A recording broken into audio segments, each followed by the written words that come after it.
right, all right, all right, all right. Let me see. Microphone check. Microphone check. Microphone check. Good, good, good. Good, good. All right. I really hope that the microphone it's where it needs to be. I'll keep it up here a little bit louder, just so because I'm not sure how well can you guys hear me. So I'll try to keep it a little bit closer.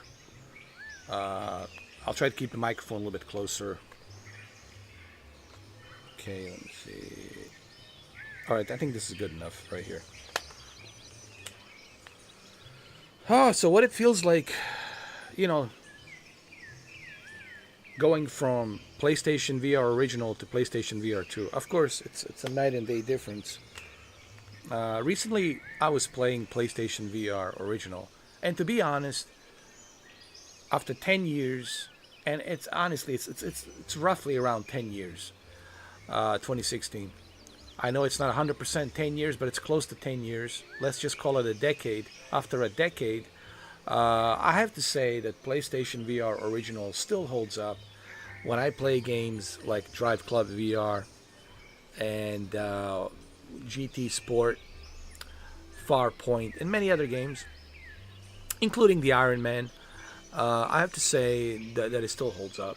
Uh, I was also playing Ace Combat, Ace Combat 7 in VR on PlayStation VR, and I have to say, man, it feels like Top Gun Maverick. Honestly, if you want to relive the whole Top Gun Maverick experience, I mean Ace Combat 7 on PlayStation VR, I would purchase PlayStation VR Original just for the Ace Combat 7.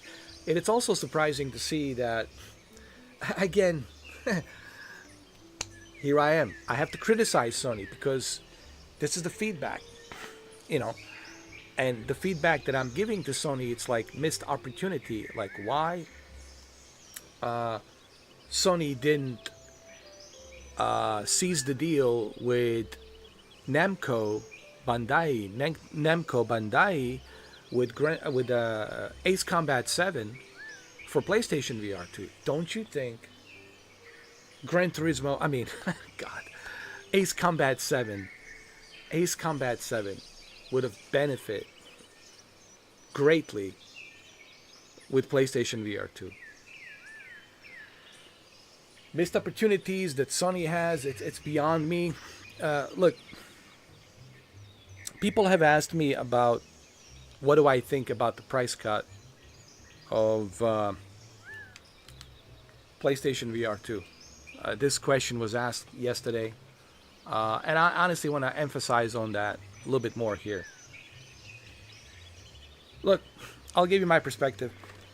Okay? I'll give you my perspective. I have used PlayStation VR Original, and I'm still using it for 10 years.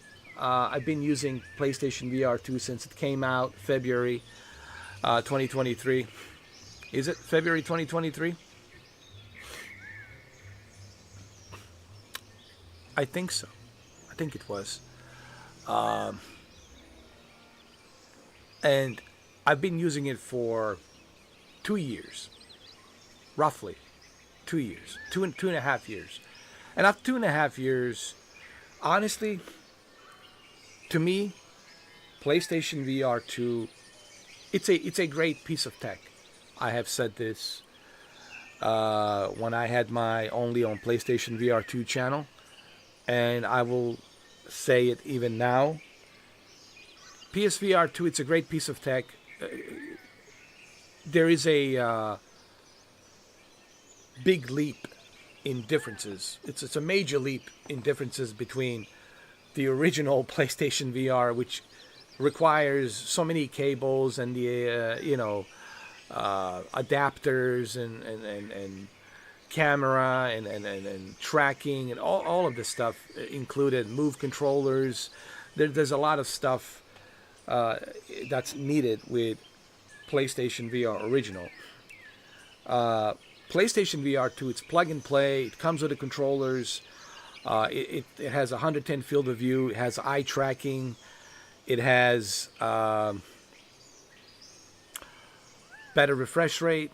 It has a better tracking. It's better in every which way. It has a high dynamic range with a higher peak brightness, much better OLED screen. I mean, we can go on and on and on.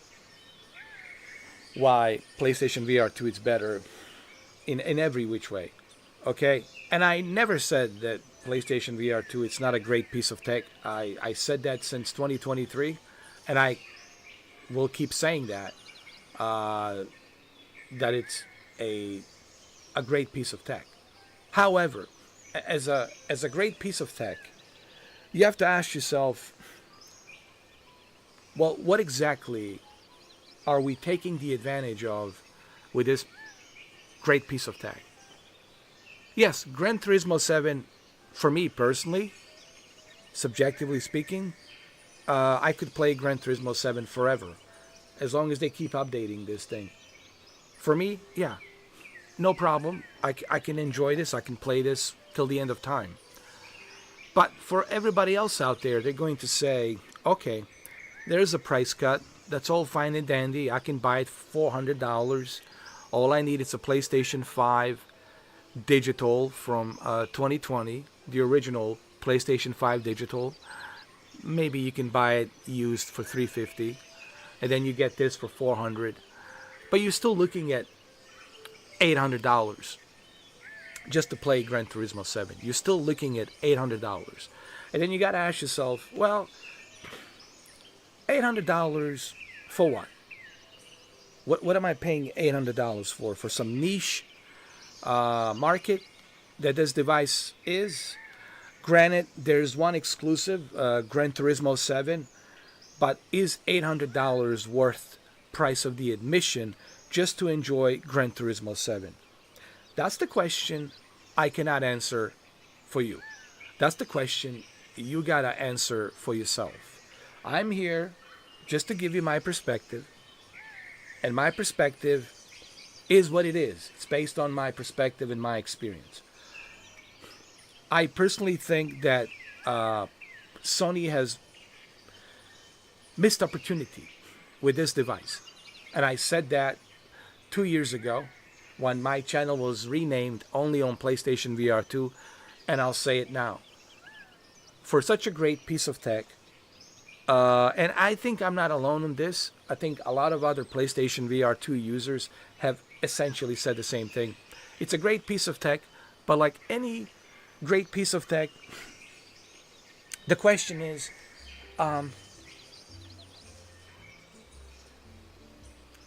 why aren't we taking advantage of this piece of tech? How come there is no PlayStation VR home hub? Wouldn't it be great if PlayStation VR headset had a PlayStation VR home hub where the previous generation of PlayStation VR original users can come in, and the next generation of PlayStation VR 2 users could come in onto this PlayStation VR home hub, kind of like a Horizon World where everybody meets, you know. It's like a public square. Everybody goes in there. Everybody meets with other players and bring all of those PlayStation VR 1 original backward compatible games, bring them back, and everybody's gathered together to enjoy this PlayStation VR home hub. Wouldn't that be great? You don't have that with PlayStation VR, and that's a missed opportunity. So right there, you're asking yourself, well, why don't we have something like that? Or better yet, why aren't we taking the advantage of backward compatible PlayStation VR original games? Why aren't we remastering Drive Club VR? Why don't we bring Drive Club VR back? Why don't we bring ability for Ace Combat 7 with PlayStation VR 2 and support of PS5 Pro? These are the questions, obviously, I'm asking Sony. I'm not asking you guys. I'm asking the big corporation. Why aren't they doing this? They're not a small company. They're a big corporation. And it makes you scratch your head and makes you wonder why all of these missed opportunities. And also, why make this device in the first place? If you're going to make this device and you have no roadmap, why even bother making it? I said this 2.5 years ago. If you're going to make this device and you have no roadmap, why even bother making it? Why even making it? Why even bother making it? If you have no roadmap and you don't know where you're going, what's the point? Like, that's like sailing a ship and you don't know where you're going to go. Like, where are we going? Where are we sailing this ship? Into nowhere? Where? Never land? Where are we going? These are the questions that I have always asked Sony, and I never got any answers. I don't think anyone got any answers. I'm not the only one that have asked these questions. Other YouTube content creators who dedicate only for PlayStation VR, they have channels dedicated only for PlayStation VR. They have asked this. PlayStation VR without parole have asked these questions to Sony about these missed opportunities. Wouldn't that be great if we had a PlayStation VR home hub where you can go to the PlayStation VR home hub and me and Shuki and others can get together and can talk to each other. We can meet other people, make new friends. Wouldn't that be cool? Wouldn't that be nice, right? Why not take the advantage of the upcoming Forza Horizon 5 that's coming out next month in April? Why not take the advantage of that? Wouldn't it be cool to play Forza Horizon 5 with all of your other friends, to play Forza Horizon 5 on PlayStation VR 2? You might even have Xbox users buying PlayStation 5 and PlayStation VR 2 just because of the ability to have PlayStation VR 2 capabilities to play Forza Horizon 5 on a PlayStation VR 2. These are the missed opportunities. Same thing with the Formula One. Why not use the Formula One and make a deal with EA Sports and Codemasters to utilize PlayStation VR 2? Same thing with the Ace Combat 7. Wouldn't it be cool to play multiplayer against other people or against your friends with VR experience, like a Top Gun Maverick experience? These are the questions that not only I have been asking, these are the questions that everyone else has been asking. So what is the point of this device? So what am I simply saying here? Here's my perspective. Yes, it's nice and dandy, fine and dandy that they're cutting the price after 2.5 years to $400. But you're still paying $800 because you need to be tethered to a PlayStation 5. You need bare minimum a used PS5 digital for $350 if you can find it for $350. So you're still looking at $350 plus $400. You're still looking after tax. You're still looking at $800 just to play this. So $800 just to play this. That is if you don't have a PlayStation 5. If you have a PlayStation 5, then you're just looking at $400. So the question is, okay, what am I buying this for? Even for $400, what exactly am I benefiting here? Gran Turismo? Okay, if that's all you want, it's for Gran Turismo 7, and that's all you care about, subjectively, then go ahead. God bless you. Go and purchase it. That's fine and dandy. That is your choice. That's what you like. Go ahead. But for the majority out there, they're going to ask themselves a question. Hey, for less than $100, for $300, I could purchase MetaQuest 3 S and get a copy of Batman Arkham Shadow included. Oh, for only $300, I could have a device that is more valuable and has more features and has more options that will benefit me. Long-term experience that will benefit me rather than this device. And I'm saving $100 and I don't need to be tethered to a PlayStation 5. It's a portable device I can put in my backpack. I can take it with me anywhere I go as long as I got the battery pack to support it. And a Wi-Fi connection, right? Or a Wi-Fi hotspot. So I can take this, MetaQuest 3S small little VR device with me everywhere, and I can enjoy all of these experiences that are missing on this PlayStation VR 2. So PlayStation VR 2, it's a missed opportunity, even after 2.5 years.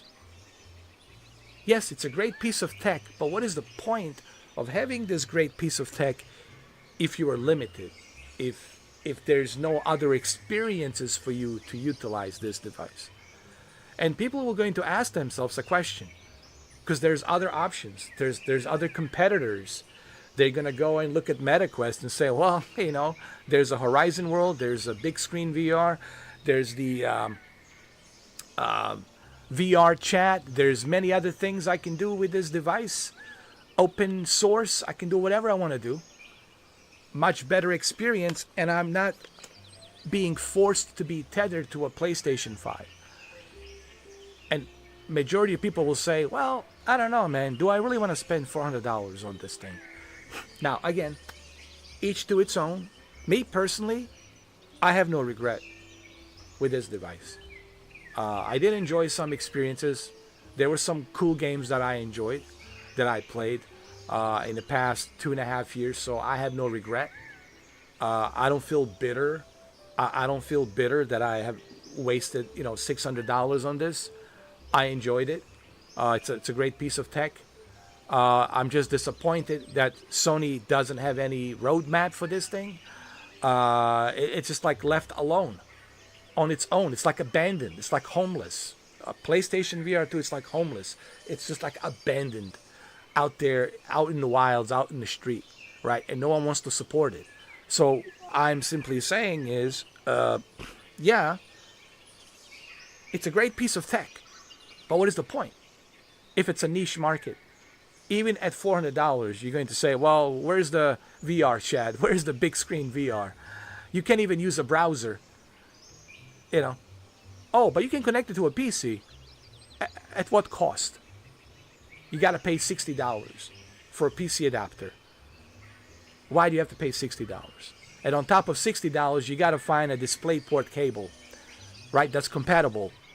So you got to add an additional money for the DisplayPort cable. And we're not even finished yet. You need a Bluetooth adapter for your controllers to be compatible with your PC. It's a total nightmare to get PlayStation VR 2 connected to a PC. It's a total nightmare. These are the questions. It's not just me that it's asking why it's Sony doing this and why they're making these decisions. Okay? That's the questions I'm asking Sony. As is the same questions that other YouTube content creators have been asking Sony. Why are these decisions being made? So what was the point of this device? Why did you make it in the first place if you're not going to have any roadmap to take any advantage of this device? So to answer your question, how do I feel about the price cut? It doesn't really matter, as I said yesterday. It really makes no difference. It's a niche market. How about a price cut on the PlayStation 5 Pro? Huh? How about that? How about that? How about $500 for PS5 Pro? Now we're talking. How about that? Now we're talking. So,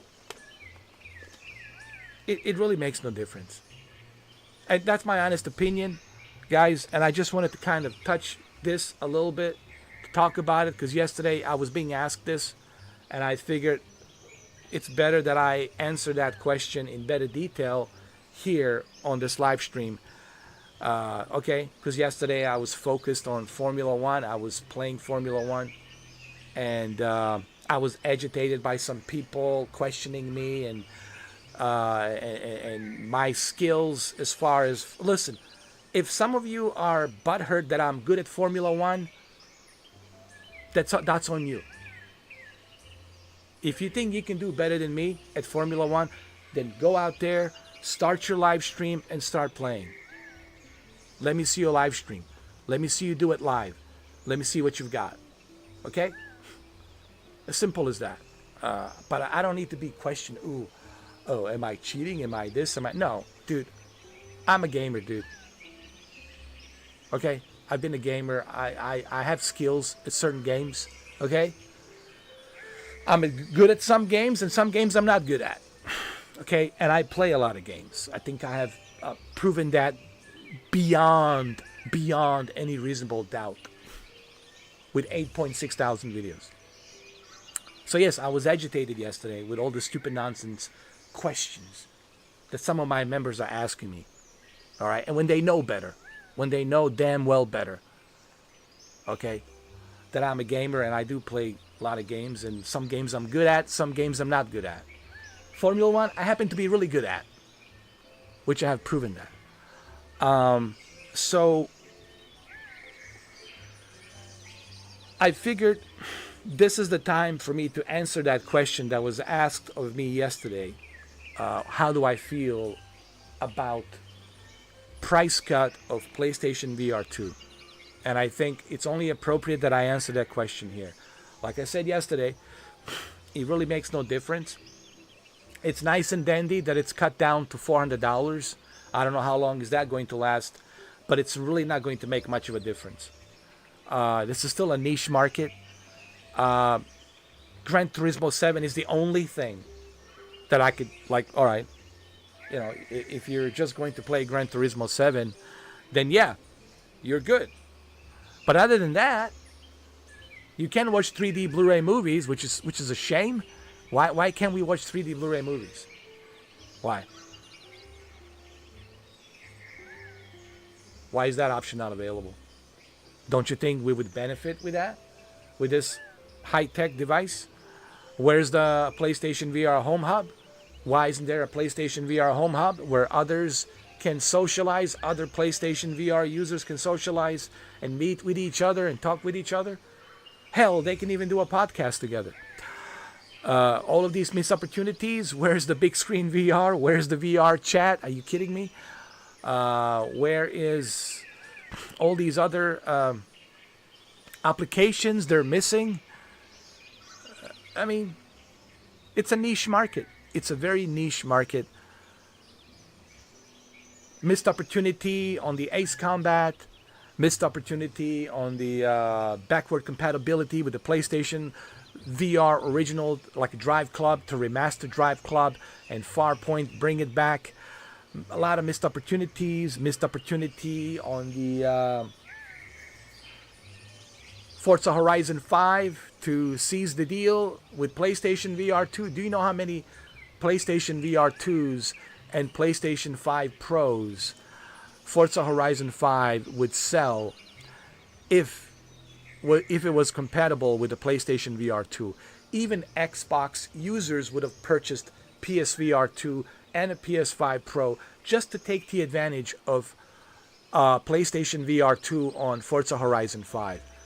And where is Sony to take the advantage of this, to seize the deal? All right. So, great piece of tech, missed opportunity. And I'll just leave it at that. It's a great piece of tech, but missed opportunity. And that's my perspective. Great piece of tech, sadly, missed opportunity. Price cut doesn't really, it's not going to make much of a difference. It's still a niche market. Yes, there's going to be a certain percentage of people who want to play Gran Turismo, but other than that, you're not approaching majority. Remember, the idea is to approach majority. It's not just a few percentage here and there. Yeah, sure, a few percentage of hardcore Gran Turismo fans will want to take the advantage of this, right? So they can play Gran Turismo 7 on their PSVR 2 headset. But other than that, you're not going to approach majority, because majority, it's on the MetaQuest 3. How do I know that? Because I've been on MetaQuest 3. I've been to the Horizon World. I've been to the VR chat. I know what people are using. I'm very familiar. I'm very familiar when it comes to VR, okay? When it comes to virtual reality headset. It's not my first rodeo using a virtual reality headset, so I'm very familiar how this market is. And so just to answer your questions from yesterday, it really makes no much of a difference, honestly. Sony needs to have a roadmap. They need to resurrect PlayStation VR 2 if they want to save it. They need to have a roadmap on what they want to do. Right now, there is no roadmap. It's just like, it's here. If you want it, don't want it, it's like they don't even care. They abandoned it pretty much, and they're just trying to scrap some, money here and there from cutting the price, But other than that, nothing else. But if you love Gran Turismo, yeah, I said it a million times. This is the best experience for Gran Turismo 7. But do you want to pay $800 to jump into the Gran Turismo 7 experience? You would have to be a hardcore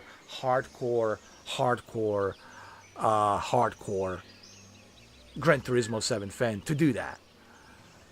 Even at $400, you would have to be a hardcore Gran Turismo 7 fan. And if you already are a hardcore Gran Turismo 7 fan, you already have it. You're not going to even think about the price. You don't even care, because you are a hardcore fan and you just want it. So there's that too. But we're talking about majority out there. Majority is going to look at MetaQuest 3 and say, well, MetaQuest 3S, it's $300. It's a standalone device. I don't need to be tethered to PS5. I don't need to be tethered to anything. It's optional if you want to tether it to PC. I have more options, more variety, more value. Majority will buy MetaQuest 3S. And that's just a fact, from a business standpoint, from a marketplace point, So, like I said, I'll end this conversation by saying this again. Great piece of tech, but sadly, missed opportunity by Sony. And that's that. I don't know what else to say. Hopefully, this answers your question on how I feel about PlayStation VR 2. Price cut. Hopefully, this is satisfactory and gives you a perspective on it. My perspective. Like I said, this is my perspective. I don't expect you to agree on it, but this is how I feel, considering that I have been using this device for 2.5 years, and I'm very familiar with it. So, and I also have the original one, so I'm very familiar with the PlayStation VR in general. I use both of them. I'm very familiar. Okay, so I think I'm entitled to give a perspective on it. In a term of feedback, this is my feedback that I'm giving for this device. Like I said, great piece of tech, but sadly, missed opportunity. And price cut ain't gonna make much of a difference. I'm sorry to break it to you, to give you some bad news, but it's not going to really save this device. It's not gonna make much of a difference. Why? Because Sony has no roadmap. And nobody wants to invest money into a device that has no roadmap. That it's abandoned. That it's practically abandoned. They're going to go to something that everybody's investing money, creating applications. And what are we talking about? MetaQuest. That's where majority of developers are making the applications. That's which majority of investment is going to. It's going to Meta. Yeah. It's going to the billionaire Mark Zuckerberg, who's smart enough, whether you like him, don't like him, doesn't really matter how you feel about the guy. He's a billionaire, but he's making smart decisions. Look at Apple. Apple and Sony in the same boat. Apple Vision Pro. Who's going to pay $3,500 for Apple Vision Pro? Are you out of your mind? Even if you're rich, even if you have money, you got to ask yourself, why would I want to invest into the Apple Vision Pro for $3,500 when I can get something cheaper and has the same ability, same features, even more value? And you have to ask yourself, why would anyone want to purchase Apple Vision? And what happened to Apple Vision Pro? Nothing. Titanic. It's what happened. Titanic. It hit the iceberg. And I don't know. I mean, same thing with the PlayStation VR 2. It feels like a Titanic waiting to happen. And I don't know how much can Gran Turismo 7 save this ship from hitting the iceberg. So far, it's been saving it a little bit.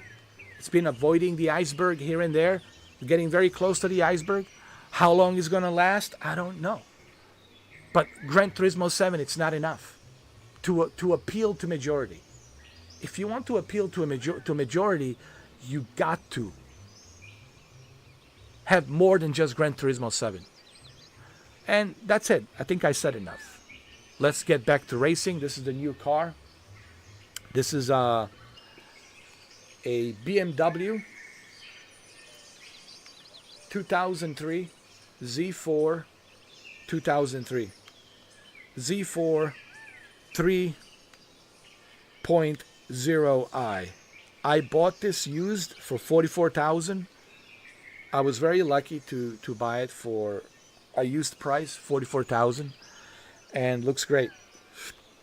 Now, I will look at the comments from time to time, but just try to remember, I'm wearing a VR headset. It's going to be very difficult for me to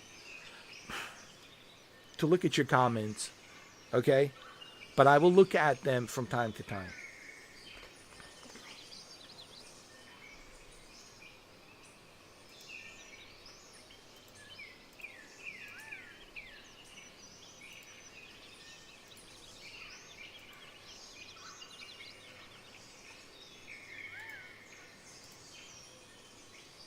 Hey, Jose, how you doing?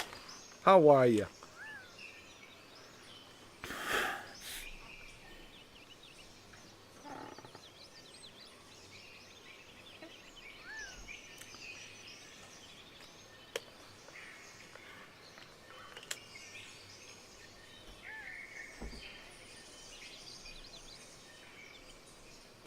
So I was able to buy this car for $44,000. I was actually surprised that I was able to buy it for $44,000 used, because original price was $60,000, and I was able to buy it for $44,000, which I think it's great. It's a convertible Z4 3.0i. And I got it for $44,000, man. I couldn't be happier. I'm quite shocked, to be honest, that I was able to buy it for $44,000. So let's take it for a spin. Let's test drive this thing, huh? What do you guys say? Let's check it out, huh? All right, man.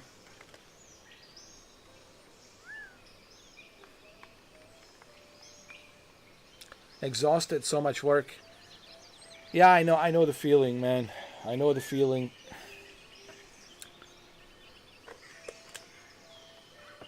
You gotta get some sleep.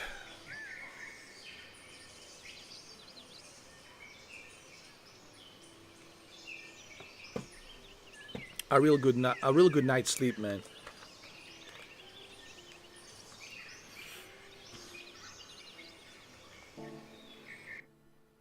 So anyway, Jose, what is your take on PlayStation VR 2? Like, do you have any thoughts on it? And if you want to give any input on it, it's up to you if you want to. If you don't, that's fine. I mean, I made my statement regarding PlayStation VR 2. What about you?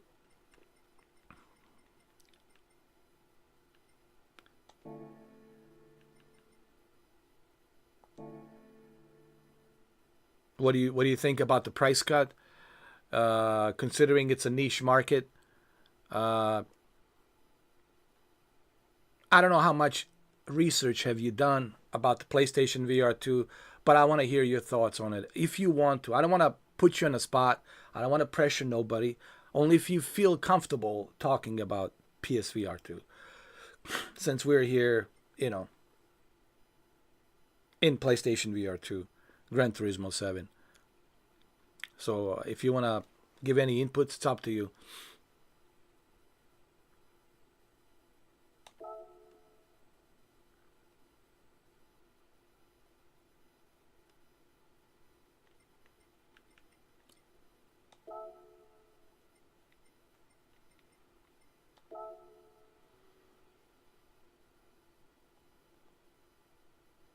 Let's do a quick race. I can already get 45,000. And you see, this is the beauty about Gran Turismo. I just paid 44,000 on this used Z4 BMW, Z4 BMW, and now I can get that money back by winning this quick race. How cool is that, huh?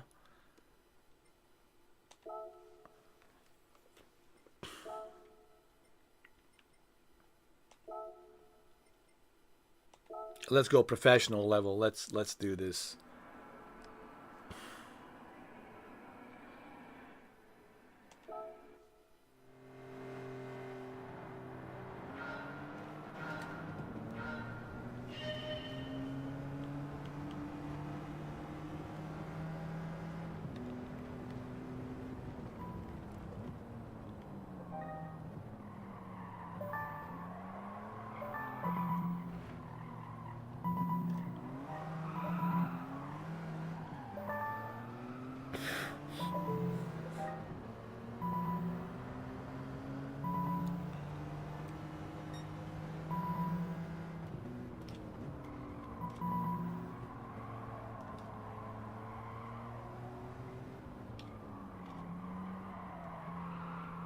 I have to say, this BMW Z4 handles really well.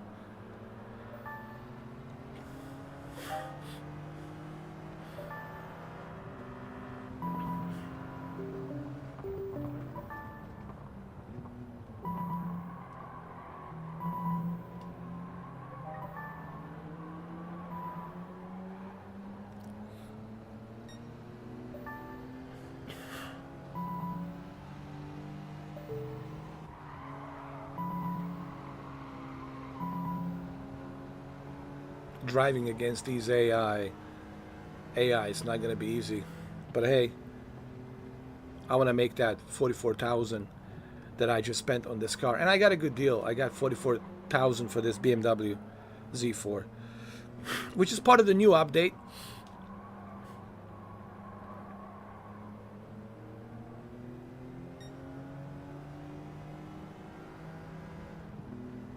There's also another car. It's like a pickup truck or something. Or some sort of a truck. I don't know how to pronounce it. It looks like some sort of like Russian truck or Asian truck. I'm not sure. But I can't find it anywhere. And I forgot the name of it. I've never seen it before, but it could be Swedish. I don't know. European. I'm just guessing. But it looks kind of like a Slavic, Russian, European, Asian. It could be a Japanese truck. I don't know. But I can't find it. I've been looking everywhere for it. It's supposed to be part of the update, but I can't find it.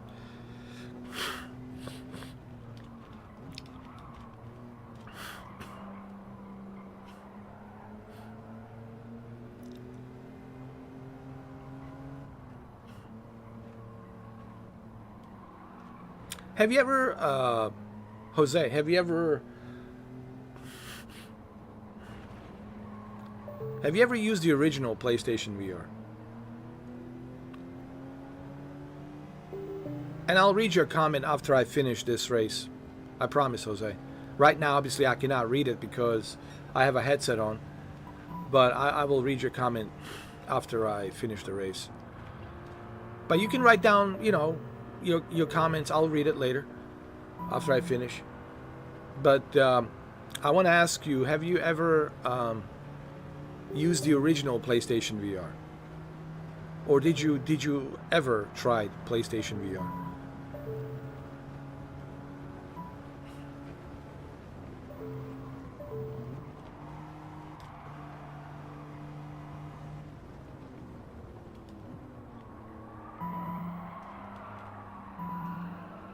Come on, come on.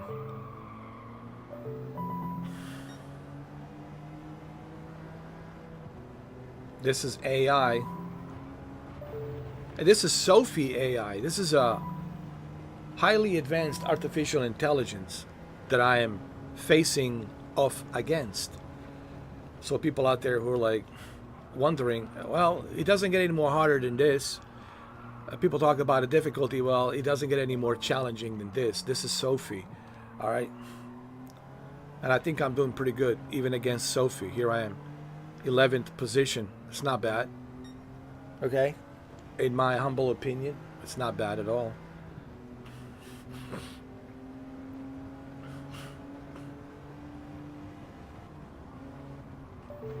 German cars are so good, man.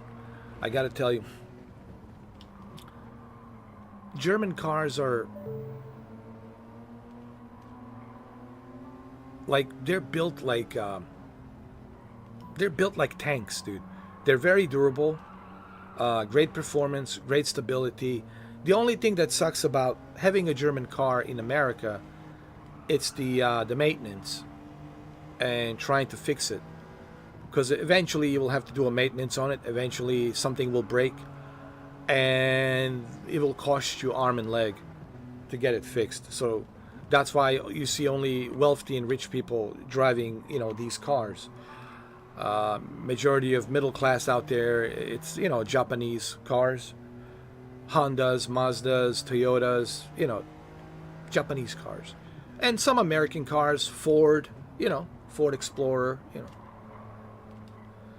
GMC, Chevy. But German cars, it's mainly wealthy, rich people, because for a middle class American, doing a maintenance on this, it's just ridiculous. Now, if you're in Europe, if you live in Europe, especially if you live in Germany, yeah, this is like no big deal. Everybody's driving this. It's like normal for them. It's like, you got a BMW, big deal. It's like you got Mercedes, big deal. You got a Volkswagen, you got Audi, big deal. Because it's very common.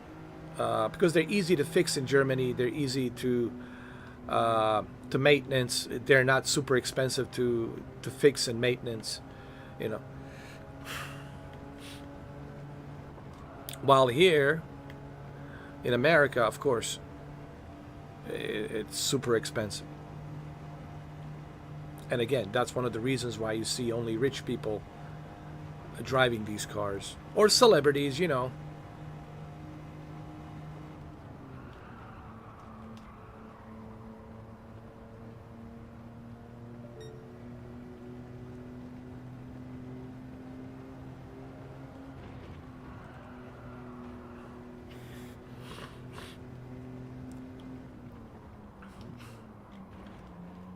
All right, I'm at 10th position right now. It's final lap.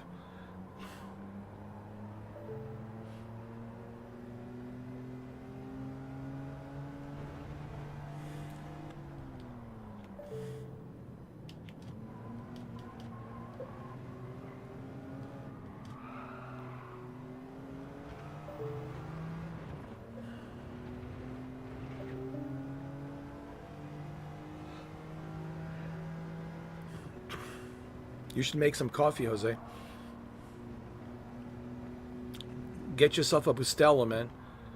Bustelo is the best coffee out there. I'm telling you, with the one Bustelo coffee, with one Bustelo coffee, you drink it with one Bustelo coffee. You drink it, man, you're good to go for the next 12 hours.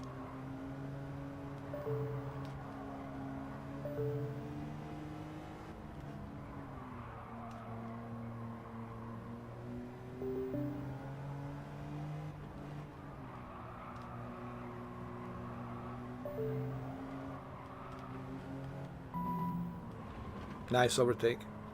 Position 9. All right, not bad.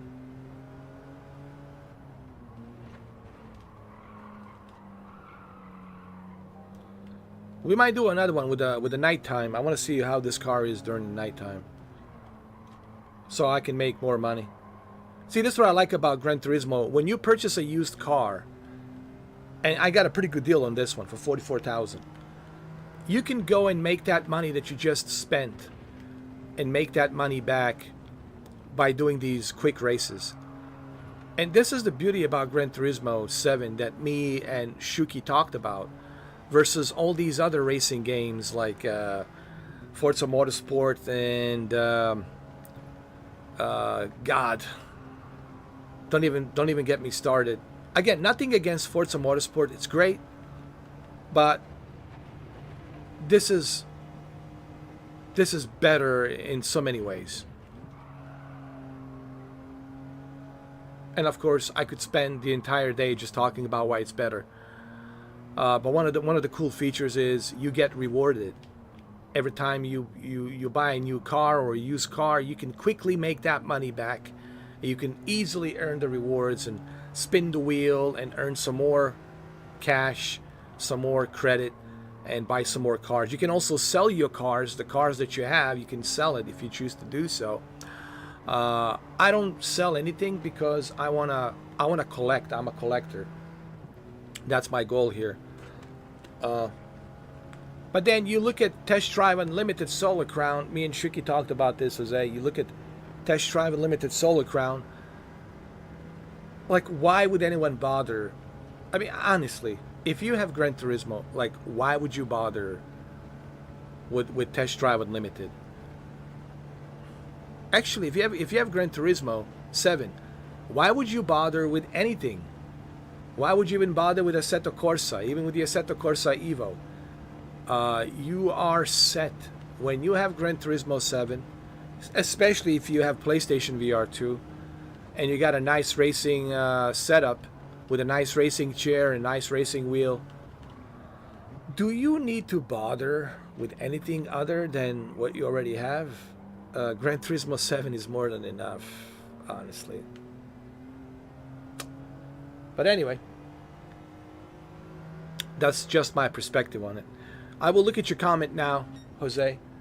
I will look at your comment. Let me just see how much I made. 9th position, not bad. On a professional level, let's see how much money I made.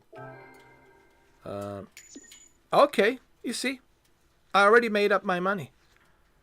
I got 2,564,000. 564,000. That's pretty good.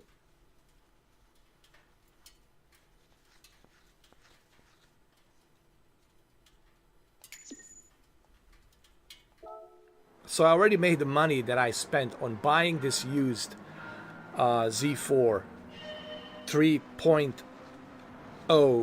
I think that's the name of the model. 3.0i. Or 3.0i. I'm sorry, 3.0i. It's a 2003, so it's not O, it's 0. But you could say O as 000, 0, 00. I think it has the same meaning, O, 0, O, 0. So I got this BMW Z4 3.0 or 3.0 2003 version for 44,000, and now I just made that money back. How cool is that? I just made that money back.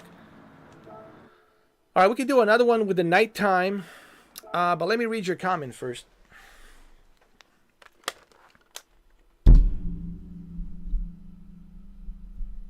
All right. This is what Jose has said. I think VR, it's just stuck. Half-Life Alyx was supposed to open the door for mainstream users. Now publishers are afraid to invest in VR because it's still so niche. Yeah, I still have my original PlayStation VR. Love it still. It's just so much work to connect. That's true. You're not kidding. Believe me, it's a pain. It's a pain in the ass. But the first time I experienced PlayStation VR, Batman Arkham VR, my jaw just dropped. Same thing with my brother. I remember back in 2016, October, my brother came over and I showed it to him, and he put on the VR headset, and that's what he reacted. He reacted with his jaw being dropped. It was like, wow. Even that, the shark game, when you're in a shark cage, he was amazed by that too. When the shark came in and started to break into the cage, the Great White Shark. He was amazed by that as well. He was amazed by Drive Club VR. He was like, wow, this is amazing.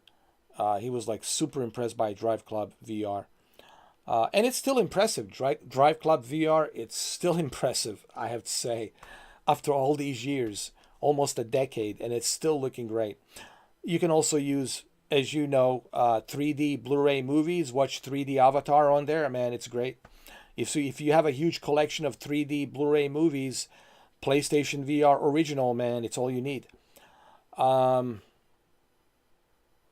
still have that demo disc, by the way, Desperado, Jose.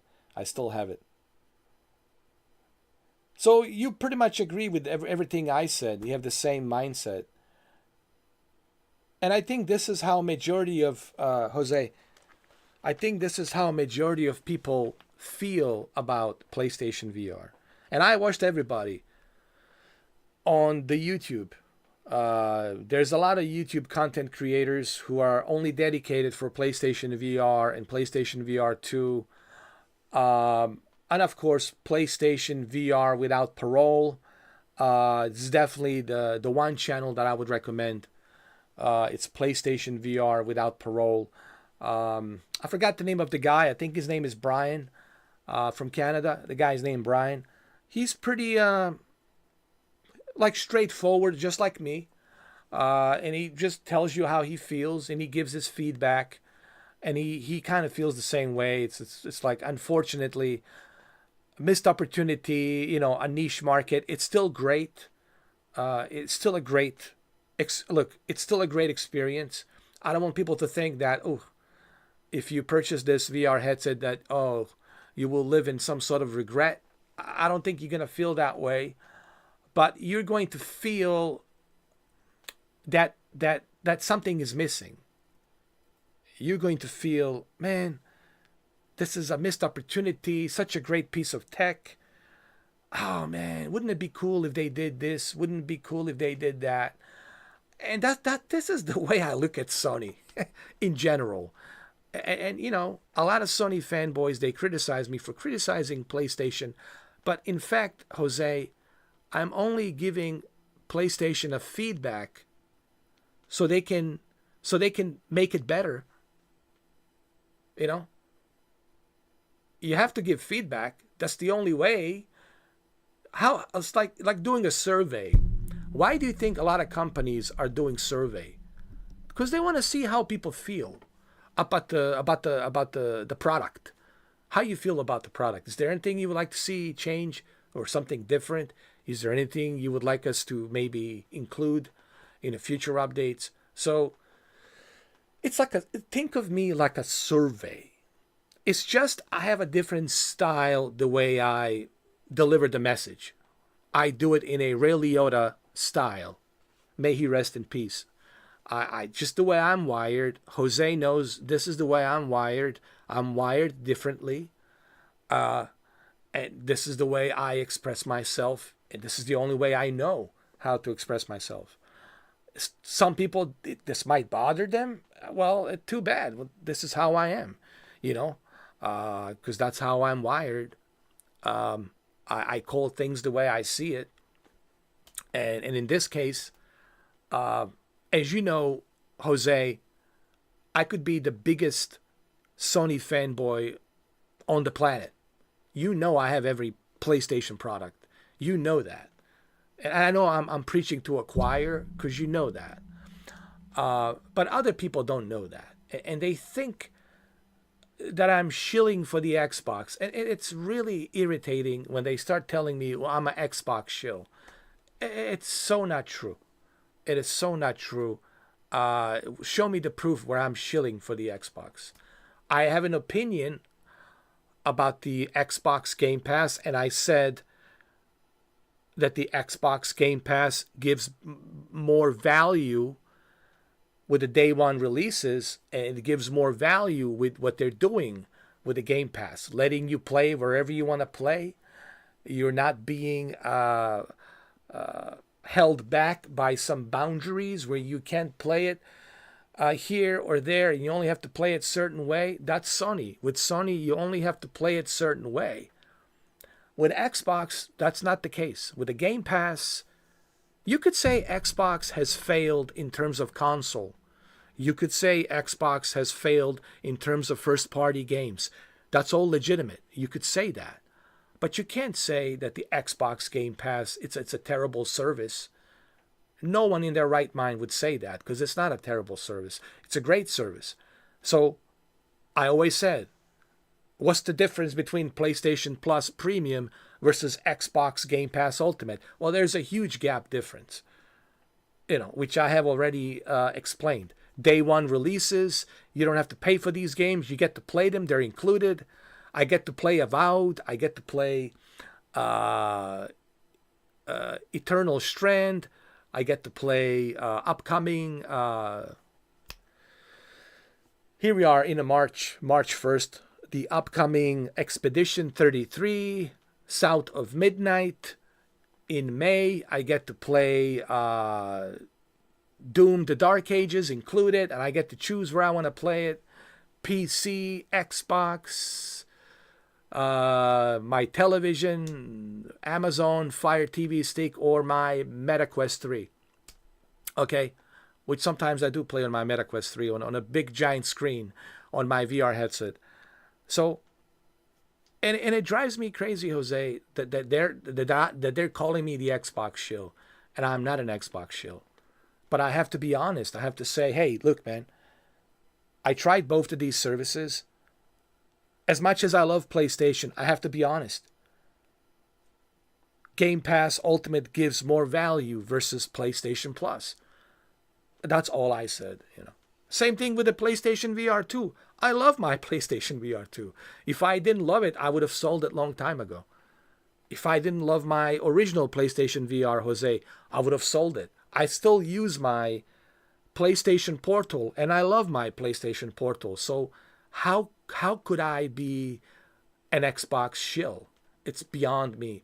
But anyway, I digress, Jose.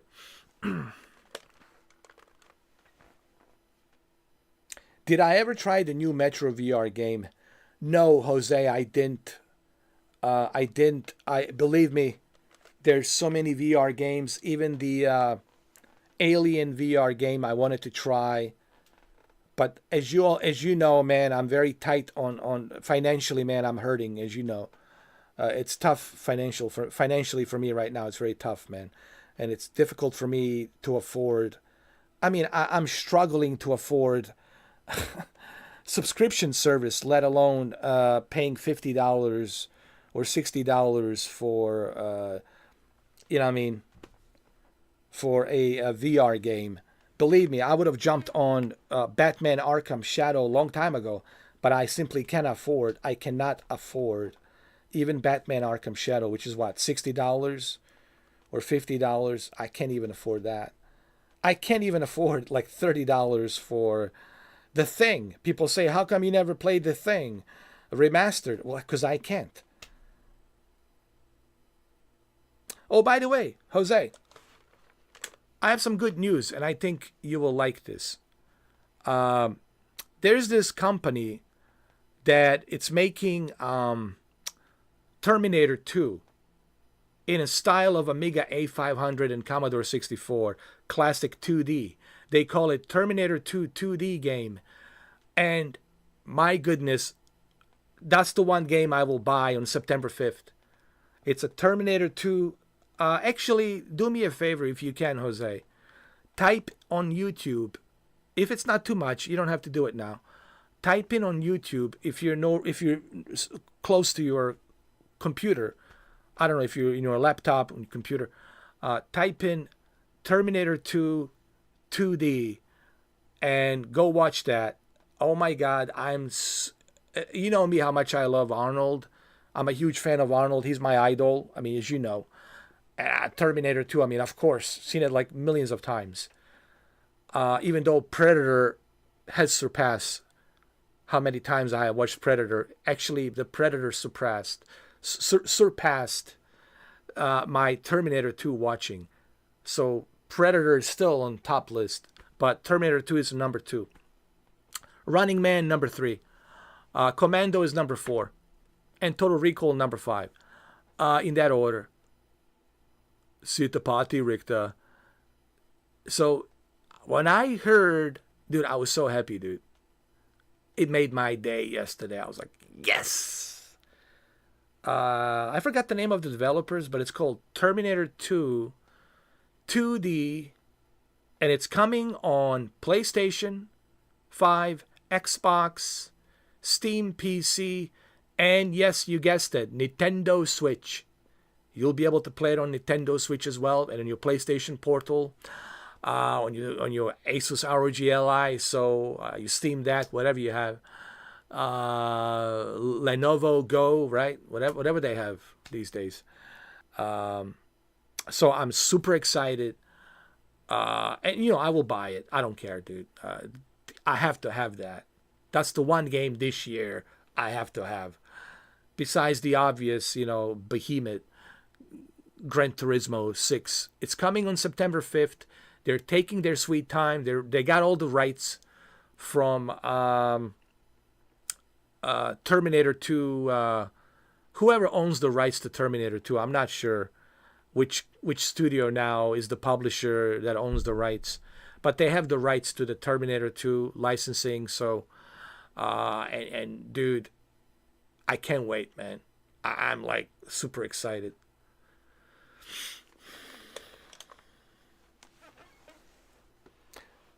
Isn't it a great news, huh? It's a great news, man, and I'm super excited. I'm like, I can't wait, man. I cannot wait.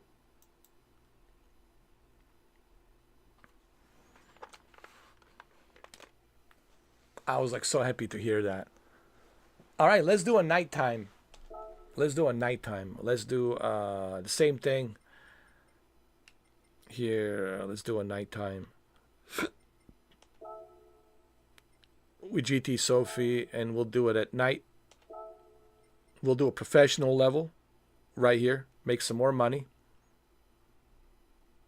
And again, this is the beauty about Gran Turismo 7.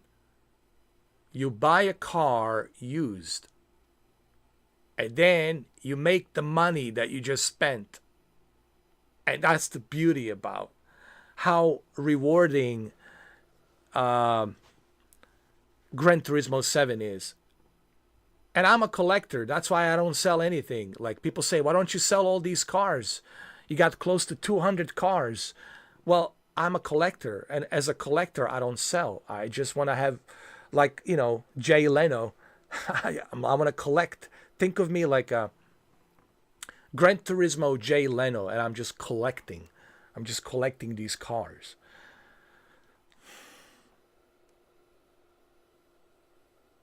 People say, why don't I turn on my camera? But what's the point? Because you're just going to look at me, move my head left and right, left and right. What's the point,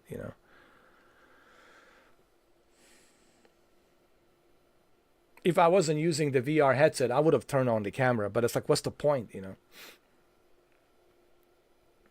And here's another criticism for Sony. Where is the chat? The VR chat. VR chat, like for the PlayStation VR 2 games. I'm not talking about the VR chat application. I'm talking about the chat implemented for the live streaming. Where is the live streaming chat in VR? I don't want people to get me confused. I'm not referring to VR chat application, even though that would be great if they have it on the PlayStation VR 2, but they don't. I'm talking about where is the chat for streaming. When you are streaming Gran Turismo 7 in VR, why can't you have a chat available? Why isn't there no chat available? Why can't I see what Jose is typing and I have to remove my headset to see what he's saying? Why can't I keep my headset on and see exactly what he's saying in real time? And this headset has been around for 2.5 years, almost 2.5 years, and still there's no there's no chat for you to read a chat. Why is that? Why can't we read a chat? On the original PlayStation VR, you can read the chat. But on the PlayStation VR 2, you cannot read the chat. And I'm not the only one who has asked this. PlayStation VR without parole, Brian has asked this, and he never got any answers. Many other content creators for PlayStation VR have already asked this, and they never got any answers from Sony. It really shows you how poor the communication is between Sony and its fan base. Communication, it's almost non-existent. Honestly, the communication, it's almost non-existent. You never get any answers. Never, ever. You know.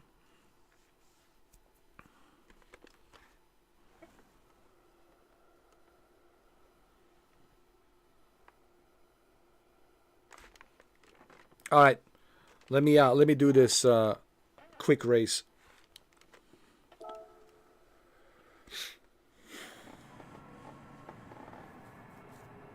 This is again GT Sophie AI, but now we're doing it at night at the Nürburgring.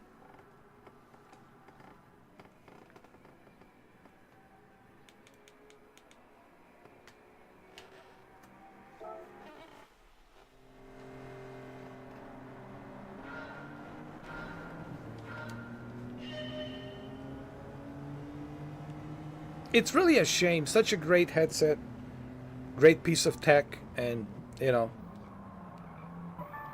a niche market. To me, that's the only sad part about the PSVR 2. That's what makes it sad. It makes it sad because, you know, I'm looking at this piece of tech and I say to myself, wow, dude, look how beautiful this headset is and how beautifully it looks on this display. OLED, great color accuracy, high dynamic range, very high peak brightness, great field of view, 110 field of view, eye tracking, all of these great technological advancements implemented on this headset, and Sony's not taking advantage of it. It's really, it makes you wonder, like, what was the point of making this device? Honestly, what was the point of making PlayStation VR 2? Considering the success that Sony had with the original PlayStation VR back in 2016. So you got to ask yourself, well, what was the point of creating this thing? If you're not going to have a roadmap or a clear vision, like Arnold says, so what are we doing? What is the point of this? Now people ask me, but what about you? Look, it's not about me. I have no regrets. I enjoyed everything I purchased. I enjoy. But I'm speaking in general for the majority. Majority has options out there. Majority will say, well,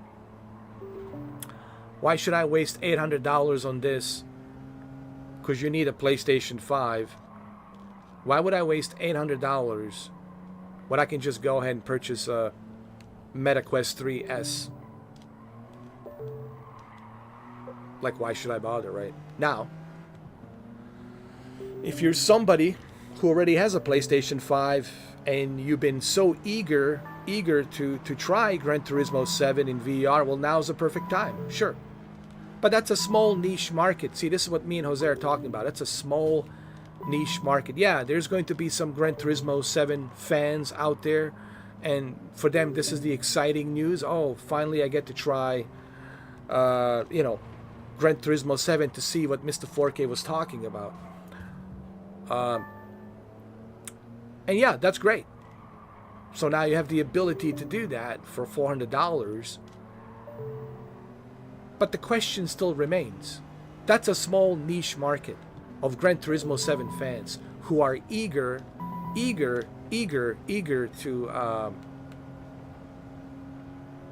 play this. The word eager meaning can't wait. I'm so eager, I can't wait.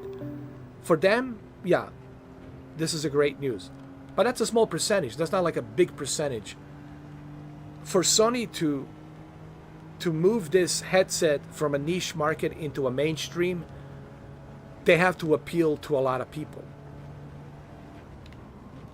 If Facebook MetaQuest was only appealing to a niche market, guess what?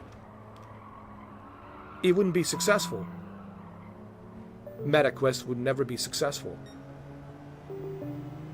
The only reason it's successful is because it's not a niche market, it's a huge market.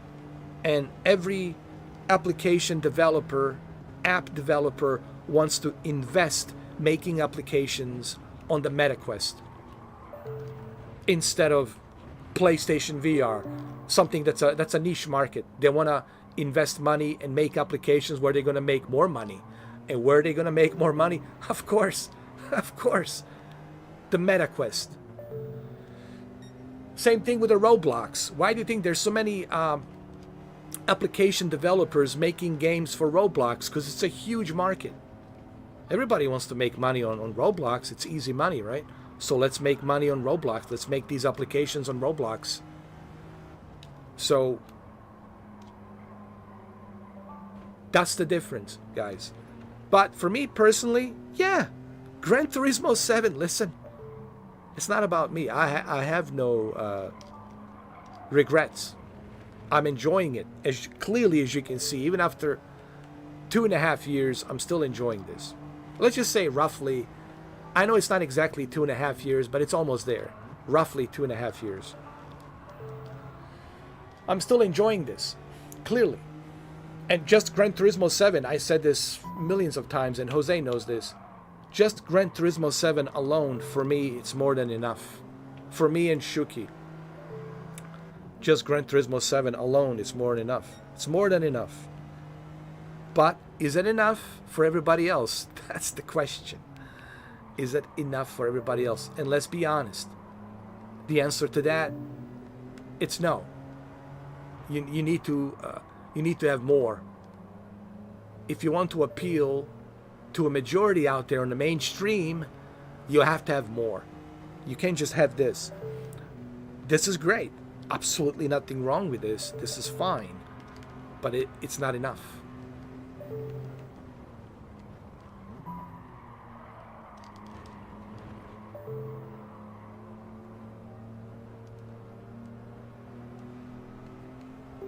Man, this feels so realistic. But hey, listen, you guys, the good news is now you can try it, okay?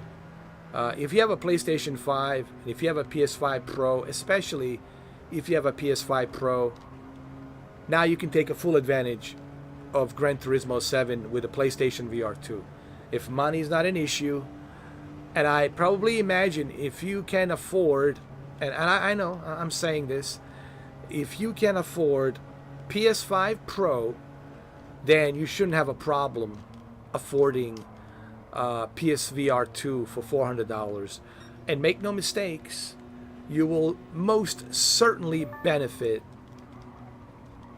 with PlayStation VR 2 and PS5 Pro with Gran Turismo 7. You are certainly going to benefit, and you will not regret the experience, especially if you have a nice racing setup with a nice racing chair and a nice racing wheel. Oh, with a PS5 Pro and PlayStation VR 2, I mean, just ask my friend Shuki. I know he's sleeping right now, but ask my friend Shuki. He will tell you.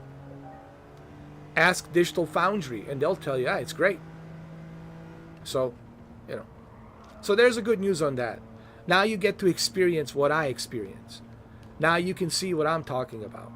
So you don't have to listen to me blah blah blah how great Gran Turismo 7 is and how realistic and photorealistic this experience is on a PlayStation VR 2.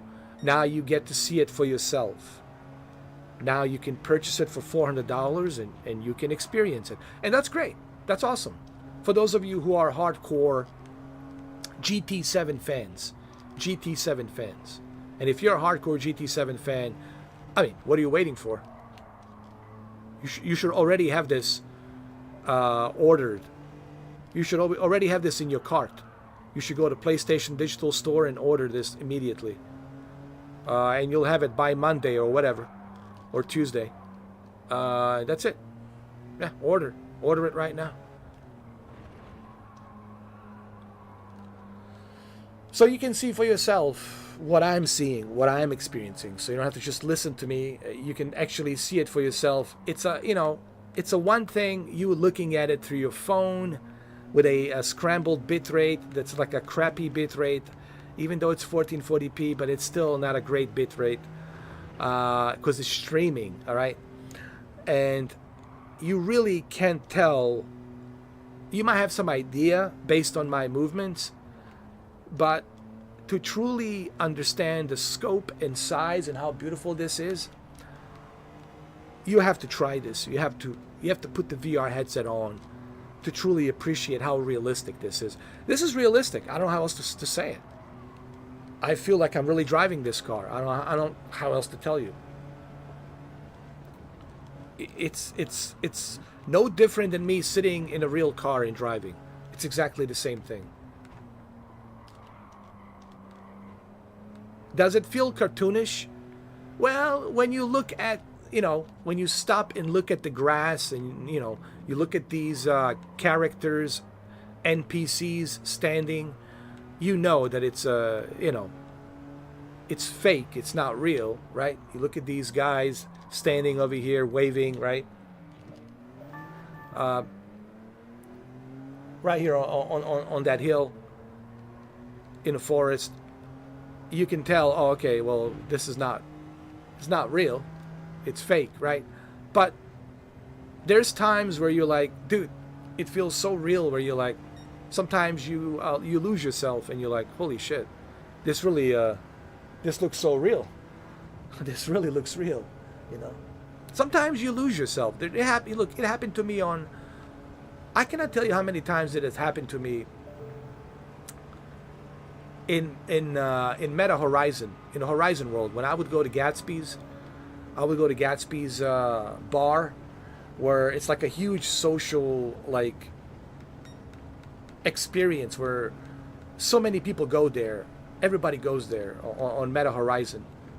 If you want to meet other people and find new friends, you go to Gatsby's, and there's so many different instances in Gatsby's, and I highly recommend for people to go to Gatsby's. So it happened to me when I was at Gatsby's as John Wick Returns, when I was using the VR headset. I had the same feeling. I felt the same experience where I was like, I almost lost myself. I was like, dude. I was like, when I felt like I was really in that world, like this is the world I'm in. And when I removed the headset, I was like, I felt sad. I was like, wow, what happened to the world I was just in? It's almost like you feel sad, like what just happened? Like you almost felt depressed, like your brain needs to digest what just happened. We just went from this reality and we thought this was the real reality. We were there, talking to all the new people, hanging out with so many new people, making new friends, having a good time, right? Having a good, cool conversations and hanging out and meeting new friends, meeting new people, having conversations. And then all of a sudden, you remove the headset and you're like, oh shit, what just happened? What happened to all those people we just talked to? What happened to this world I was in? And it kind of it hits you and you're like, wow. Because your brain is trying to recollect, what just happened here? Whoa. We thought, it really plays tricks on you. Your brain thought, well, we thought your brain's thinking, well, that was the real reality. And now we're in this reality. So it's a surreal experience, man. And VR can do that, man. Virtual reality can do that if you're using it for a long period of time. VR has the ability to do that, where you lose yourself in that VR world, man. You lose yourself and you're like, whoa. You know what I mean? it happened to me many times, dude, when I was Horizon World. And a lot of people had the same experience. I spoke to a lot of people when I was in a Horizon World. They all said the same thing, man. It's addictive. It's hard to put it down because you're like having so much good time, meeting new people, having new experiences, making new friends, right? Exploring the new worlds. And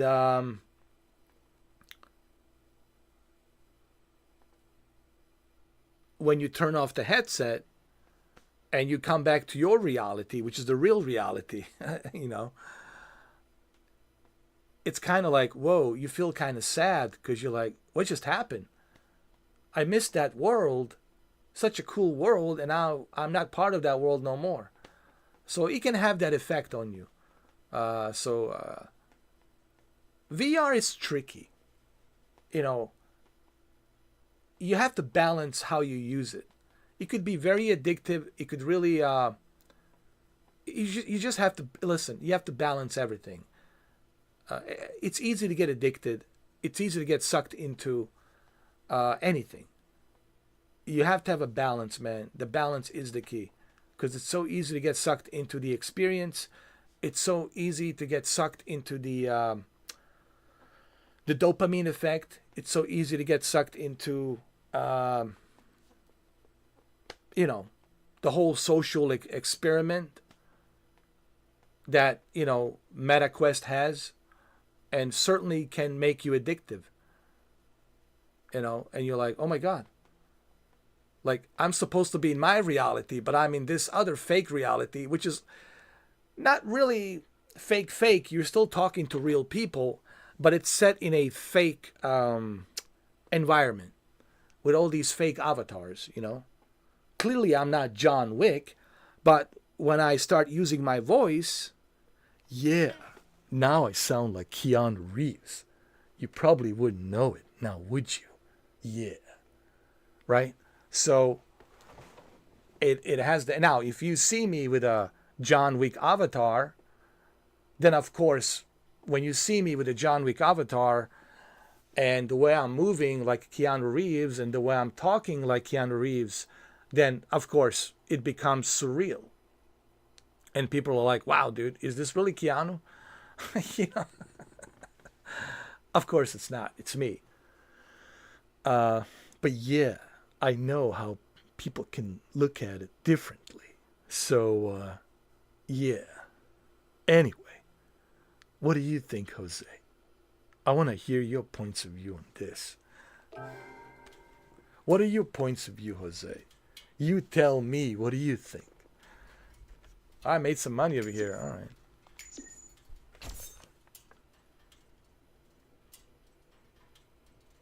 What's up, Shuki? Oh, look at that. Driving marathon completed.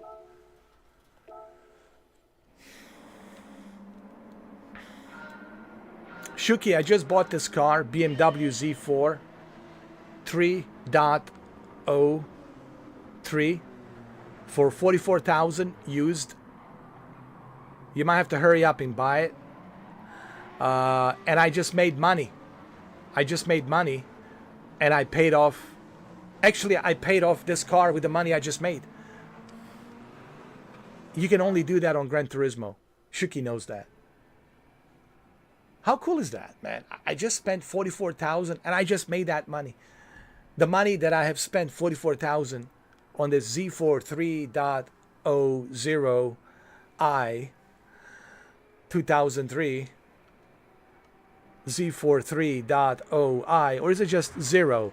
Z4 3.0i, Z4 3.0i or OI 2003. I just spent $44,000 and I just made that money. Well, let's go to the garage. I want to show you the car. Let's take it to the garage. I made my money. I made, $2,579,000. I wanna take it to the garage.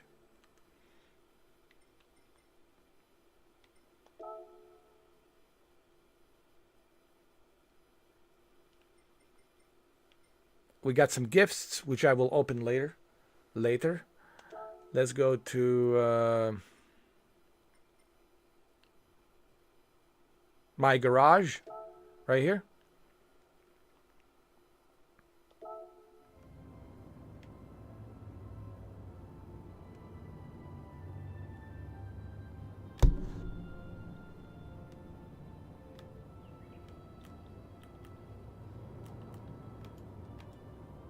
It's a beautiful BMW, man. Z4 3.0i 0i 3.0 3.0 Z4 3.0 I. Hold on. Beautiful. Beautiful car.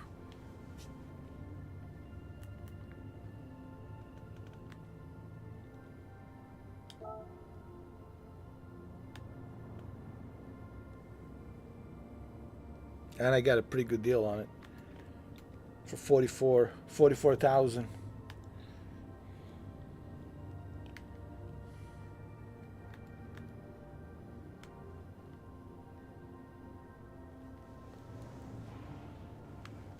Pretty good deal, huh?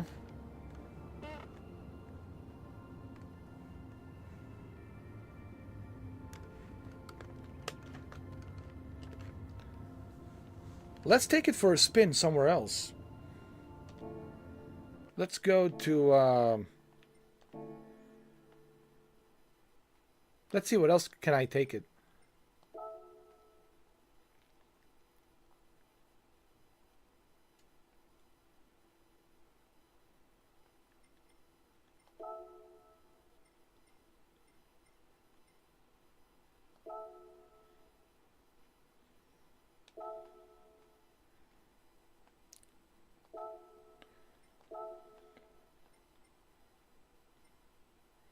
Let's do it during the sunset.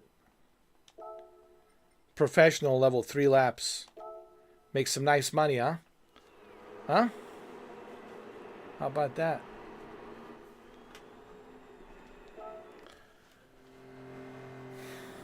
Let's go, ladies and gentlemen.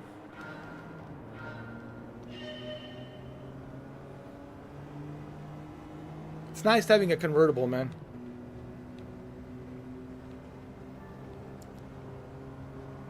There's John Wick Mustang boss. Where are you going, John Wick?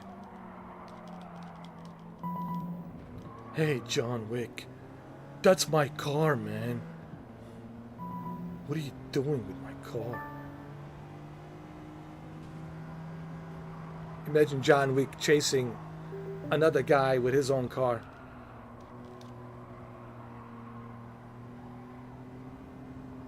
Where John Wick is driving BMW Z4 3.0.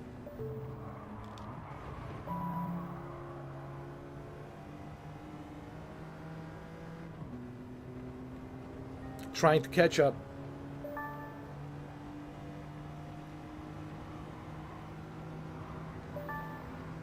Well, everybody's leaving me in the dust. Look at these AIs, man. These AIs are not very friendly. They're cheating. They're not very friendly. That's my car, dude.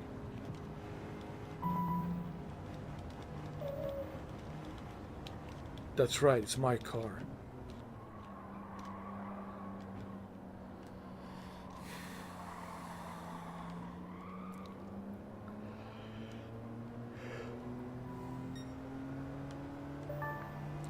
How dare you? I know I'm driving a BMW, but it doesn't matter. I'm gonna catch up to you. That is my car. I want my car back. Give it back now. I'm a Sonic the Hedgehog. I'm much faster than you. Come on now. You wanna do this, huh? Let's do it. Show me what you've got. Come on.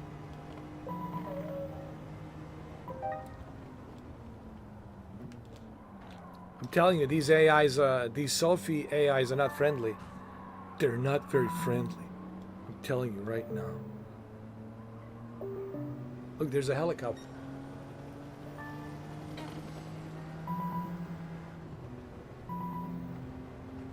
There's Corvette Stingray.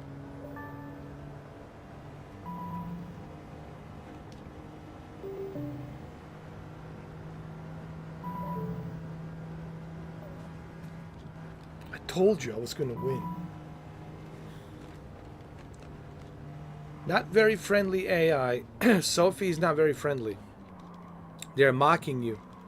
Every chance they get, they mock you.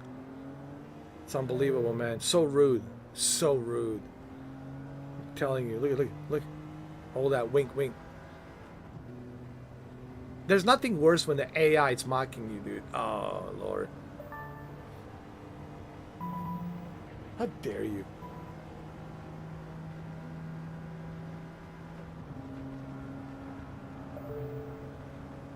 Don't mock your own gods. We created you, all right?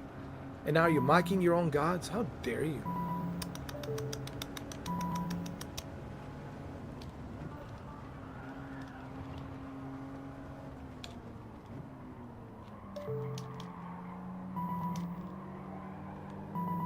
Maybe I can get 10th place. 10th place, we'll see.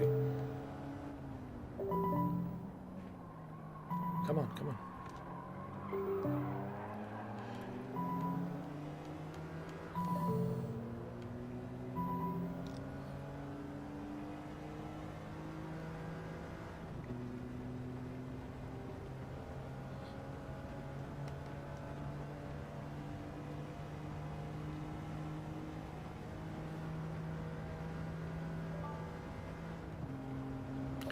You see a much clear difference between PlayStation VR original from 10 years ago and you know when you put on the PSVR 2.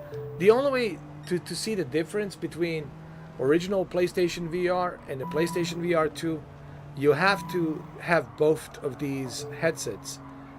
Now, to be fair with the PlayStation VR original, it still looks great. I was still impressed with Drive Club VR and GT Sport. Still looks great. But, you know, having a high dynamic range, a much higher resolution, much higher refresh rate, much better tracking, eye tracking, it's just, you know, it's better in so many respects, you know. And that's the sad part, man. It's a great piece of tech, but this great piece of tech, as I said earlier, it's limited by lack of roadmap from Sony. Sony, you know, lack of roadmap. Sony's lack of vision as to where they want to go with this device, and it makes you wonder what was the point of them creating this PlayStation VR 2. Like, what was the roadmap to begin with? You know what I mean?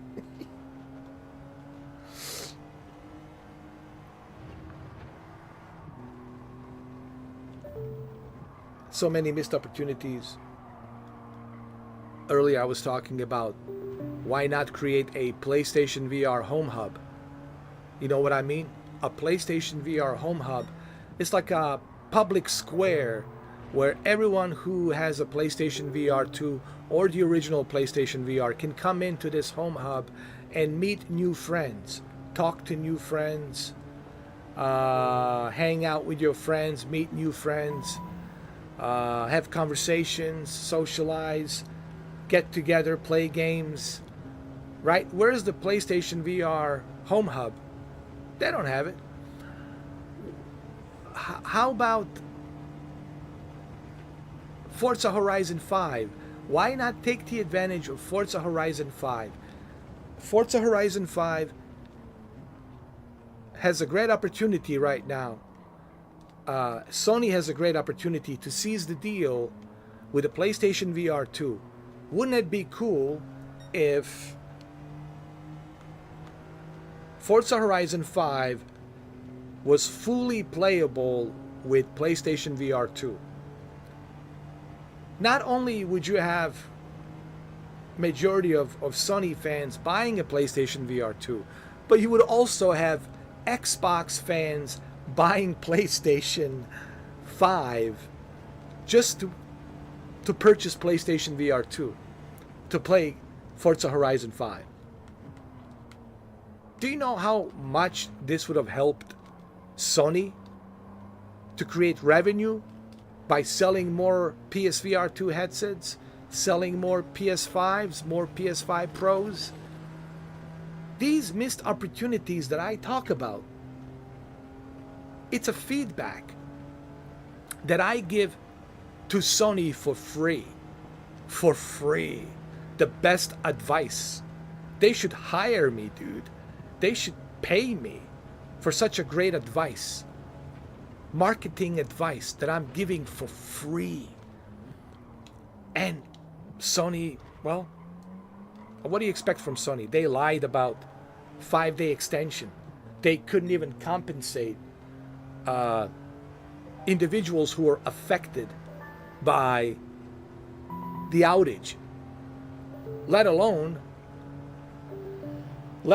giving us a 1 month free membership, right, of PlayStation Plus. You would think they would have given us a 1 month free, like this month free, a month of March free, right? You would have think they would have done that. Nope. Not only did they not compensate, at the same time, they also lied about giving us a 5-day extension delay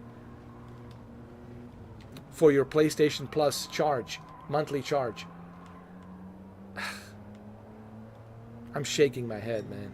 I really am. What happened to this company, man? What happened? It used to be a great company. I don't know. I don't even recognize it anymore, man. I don't even recognize it. It's not just me saying this. A lot of people are saying this. They don't even recognize it anymore, man.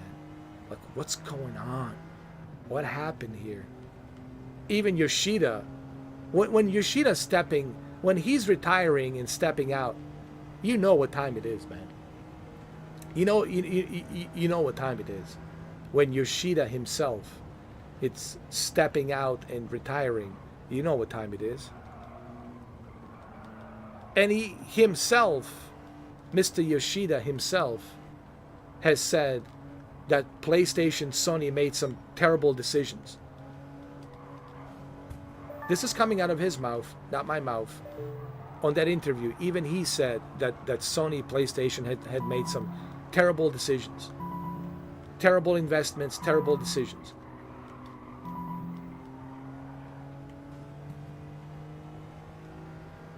So, that's where we are. I don't know if the greatness awaits anymore. I don't know what awaits for PlayStation, to be honest. Certainly the greatness does not await. Let's just clear that out, all right? If you're buying a PS5 Pro and you're thinking greatness awaits, stop. Stop having that wet dream. That wet dream, it's never going to happen, all right? Certainly not going to happen this year. Not even next year. We'll see what the PS6, PlayStation 6 will do. Yoshida says that don't expect to see PlayStation 6 later than 2027, he said. Possibly 2028.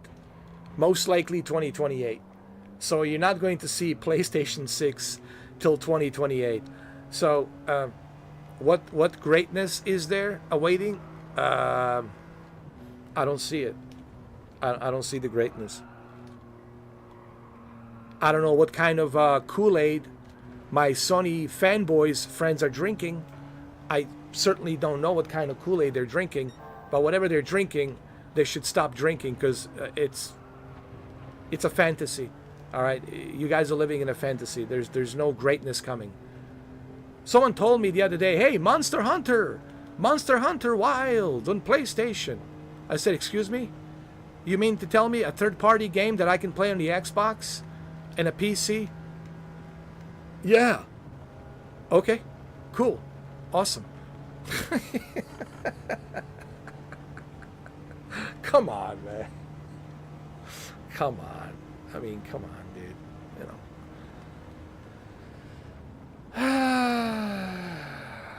Man. I don't know what's going on with the gaming industry.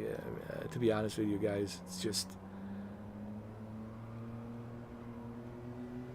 gaming industry. It's in a weird spot right now, man. I don't know. You know, I'm still optimistic after watching, State of Play. I'm still optimistic, but man, I don't know. Just don't know. It's like, gaming industry, it's in such a weird spot with all of these layoffs, and now some are talking about using artificial intelligence to make games. Terrible idea. Terrible idea. Terrible idea to use artificial intelligence to make games. I don't know, man. I miss the good old days. And I know Jose and Shuki certainly can agree with me on this. We miss the good old days of gaming, because this right now, it's like, I don't know what's going on, dude. It's like a Twilight Zone. It's like a Twilight Zone of video gaming, dude. It's a Twilight Zone. And we still haven't woken up from this Twilight Zone. This Twilight Zone, the out of limits of gaming industry. I mean, God.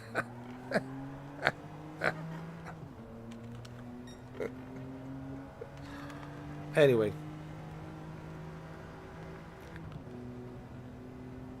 So, Gran Turismo 7, new update.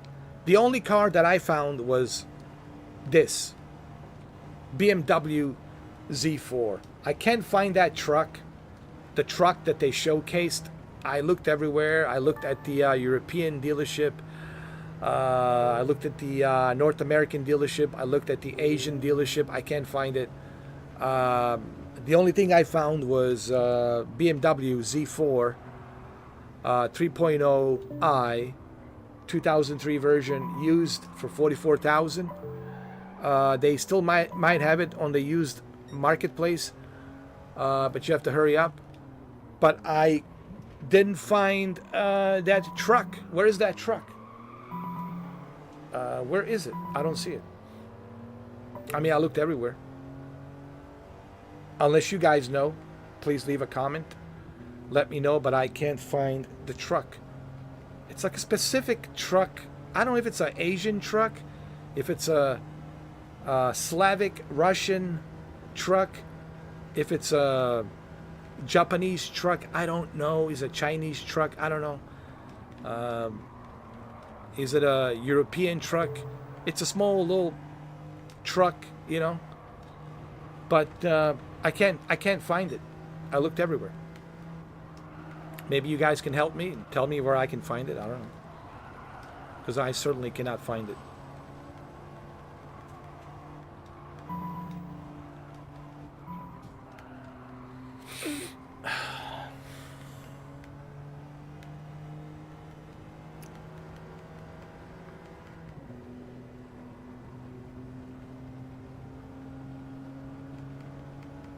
All right, is this the last lap? All right, cool.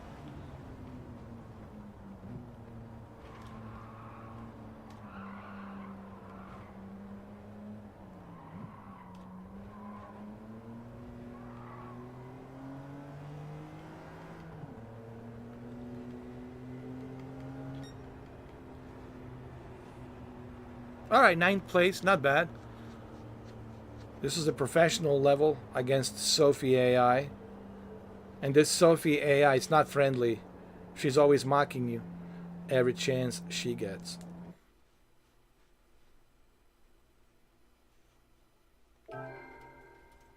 All right, now I got $2,601,000. $2,601,000. There you go. This is the beauty about Gran Turismo. This is what me and Shuki talked about.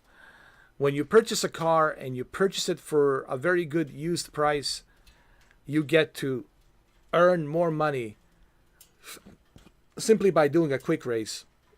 You can do that on, you can do that on the game that I don't want to mention the name, Test Drive Unlimited Solar Crown. It pains me to mention that game. It gives me a high blood pressure to mention that game. Test Drive Unlimited Solar Crown. Why would anyone want to play that? It's beyond me. Why would anyone still want to invest time to play Test Drive Unlimited Solar Crown? It is beyond me. It is beyond me. When you have something like this. All right, let's see what we have. Let's go to the gifts.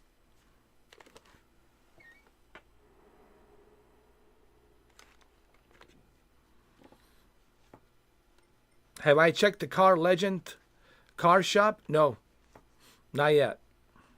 But that's because I don't want to waste my money. You see, I don't want to waste my money on those cars.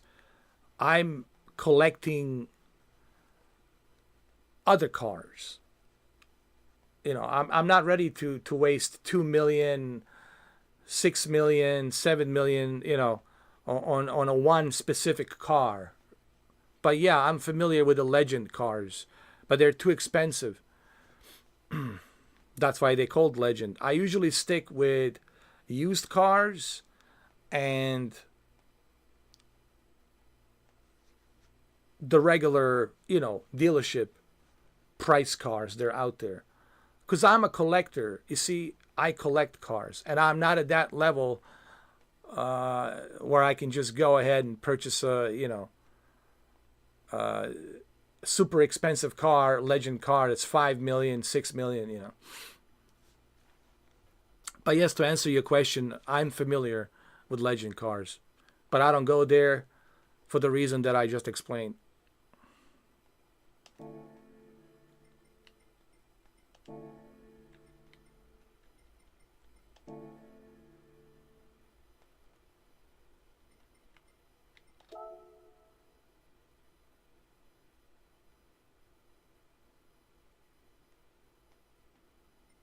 Let's see what the gifts I have.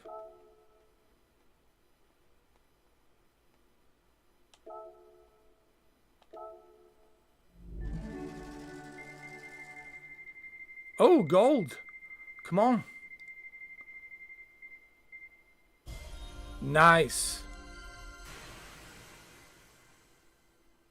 500,000, just like that. 3 million, huh? Do you think you're going to get this kind of a gift on Test Drive Unlimited Solar Crown? I don't think so. You're not going to get this on Test Drive Unlimited Solar Crown. 3,101,000. Nice, nice, nice.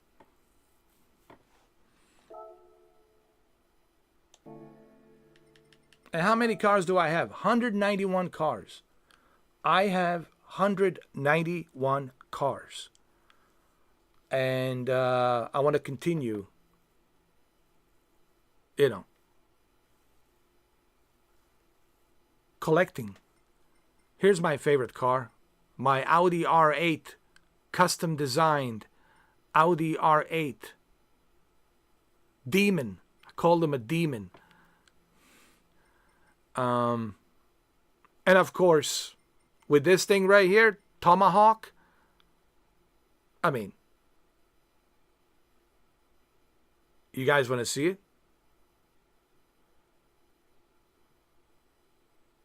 You guys want to see it? Huh? Okay. Huh? You want to see my Batmobile? Is that what you guys want? Well, I'll be more than happy to show you my Batmobile.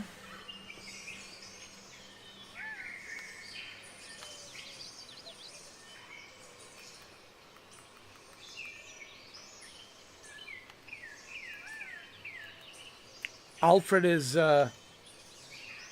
having a day off today, so it's just me here. Alfred, where are you? I need you here. This is Batman calling you right now. I need you to get here.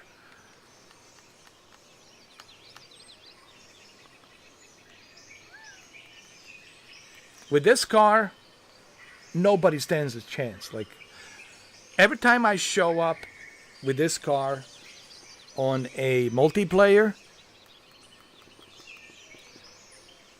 everyone is like leaving. They're all like leaving. I got this car as a gift. I won it through prize.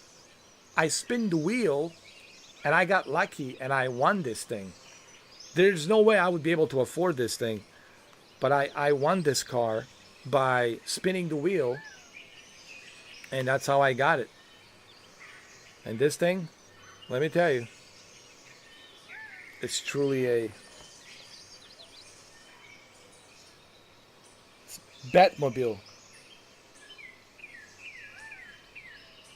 Oh, thank you. It's in the Legend car shop. Well, thank you for letting me know. That's what I was looking for. Thank you, not me.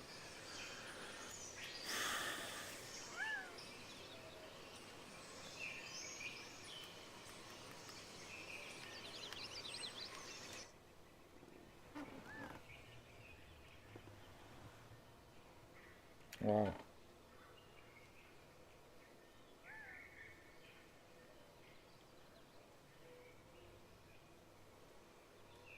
It's very claustrophobic, man, in this, sitting in this, holy shit. All right, let's go check it out. Legends.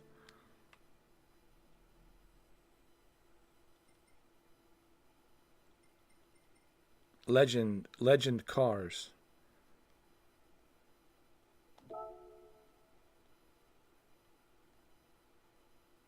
$1962, only 46,000. Oh, hell yeah. Let's go to VR showroom. Let's go check it out.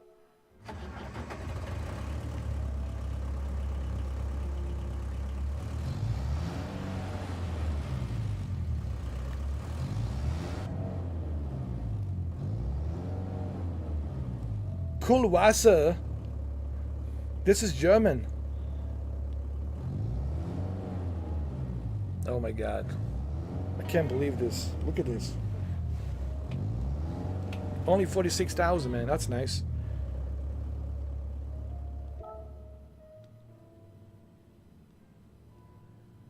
All right, let's buy it. Let's buy it. Let's drive it. I mean, why not?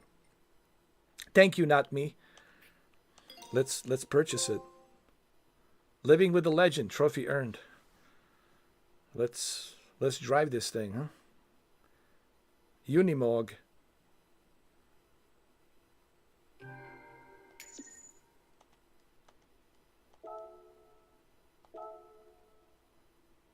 Now we have 192 cars, and we still have $3,055,000 in credits. Let's drive this thing, huh? Let's do a quick race. Let's do it, huh?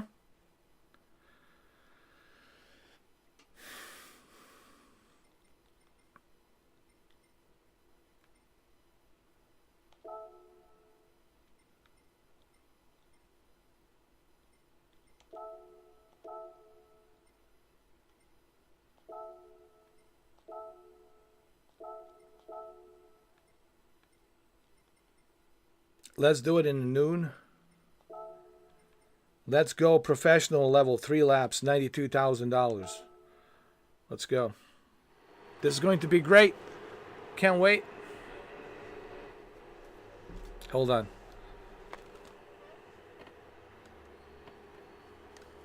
Here we go.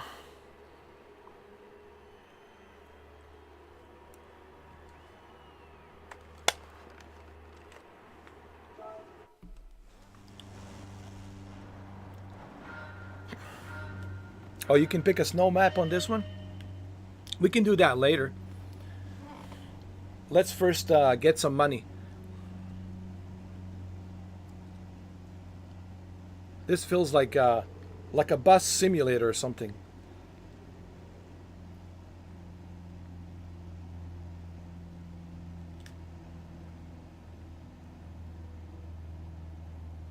Oh my God.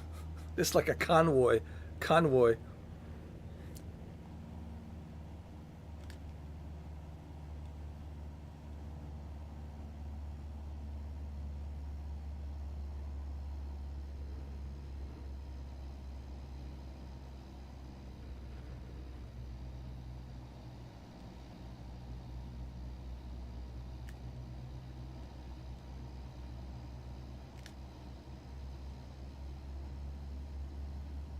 Oh my god, this is so slow.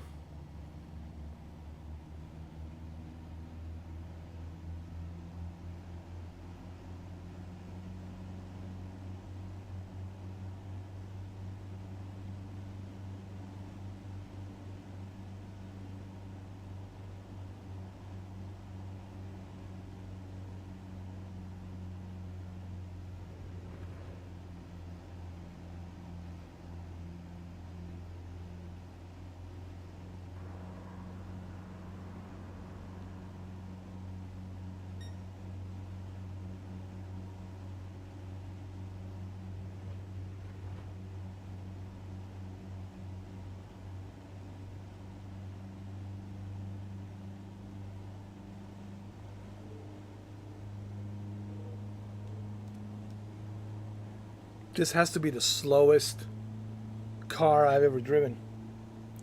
It feels like I'm driving a bus.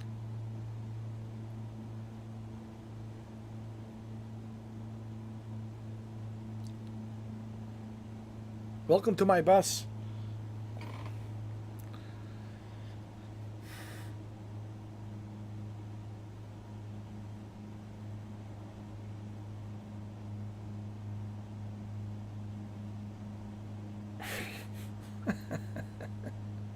This is hilarious.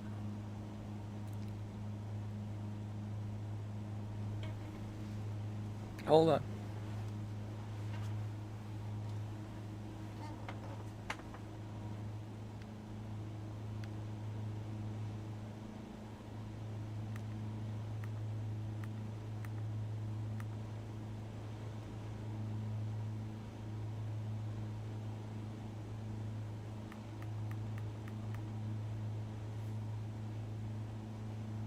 Let me see if I can do some overtakes. Let me see. This is a bad idea. Hold on. I knew it. Oh, okay, okay.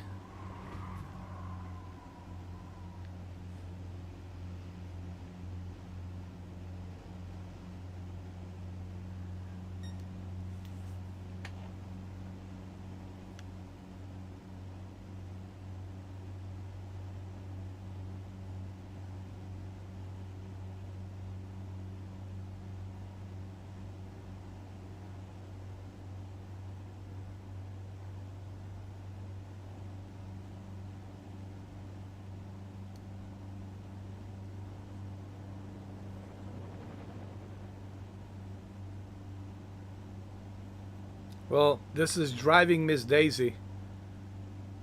It'll take a while.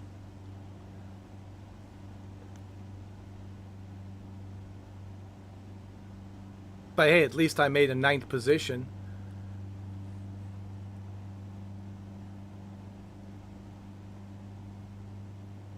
I was able to make that overtake the truck behind me on that corner.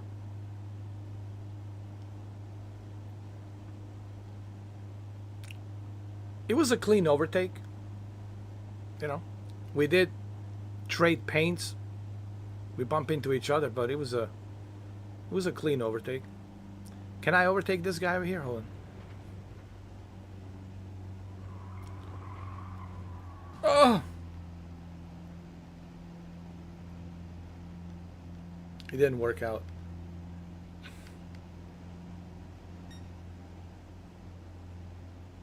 This is like a road trip. Guys, go get some popcorn. This is a road trip. It'll take a while.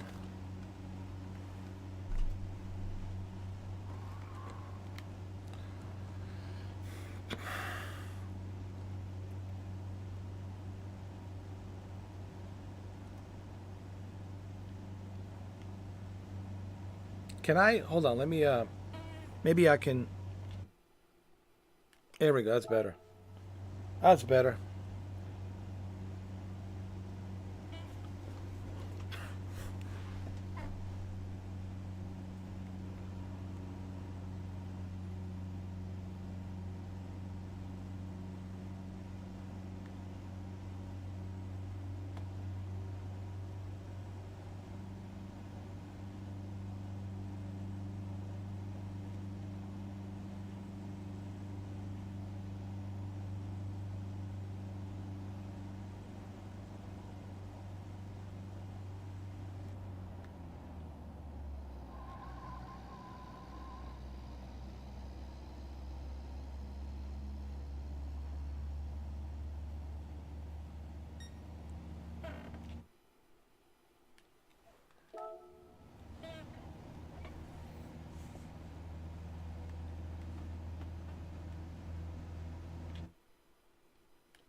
Okay, that's better.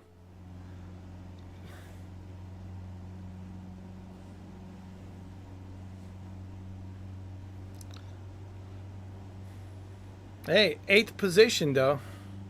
We're only in the first lap. Holy shit.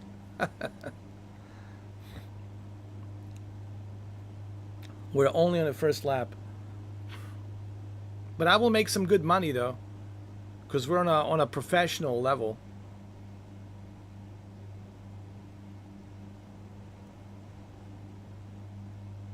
Let me do some overtake over here. Hold on. It feels like a road trip.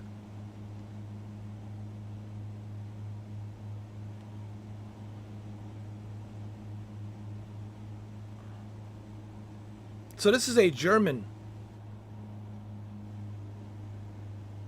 Mercedes-Benz Unimog 1962. I never heard of this, to be honest, until now. I'm being honest. I never heard of this until now.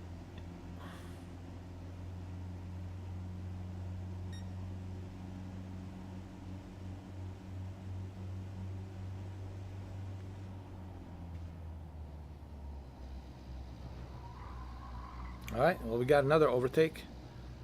Position 6.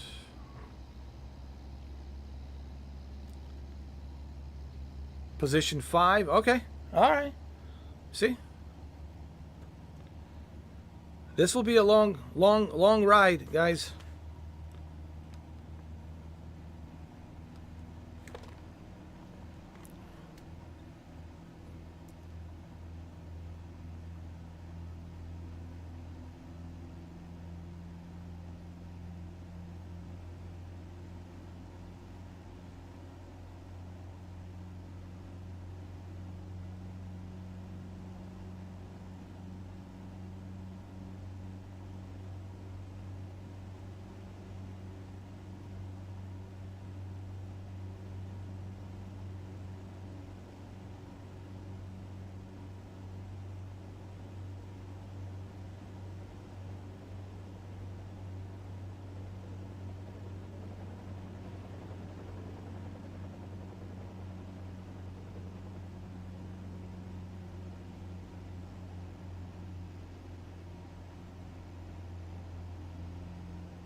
All right, position 4.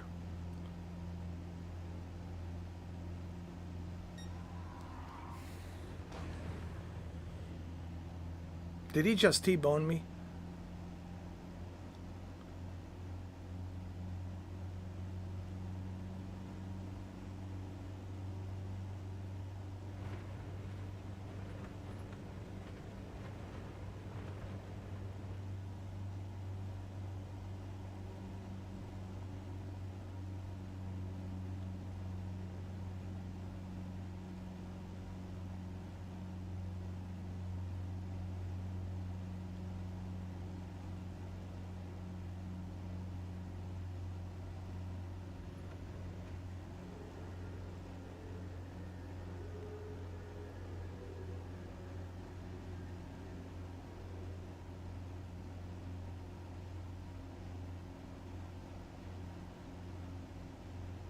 How fast are we going? 70 miles? 70 miles an hour?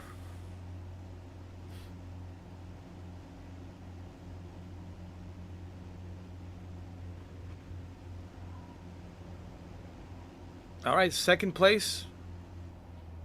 Position 2.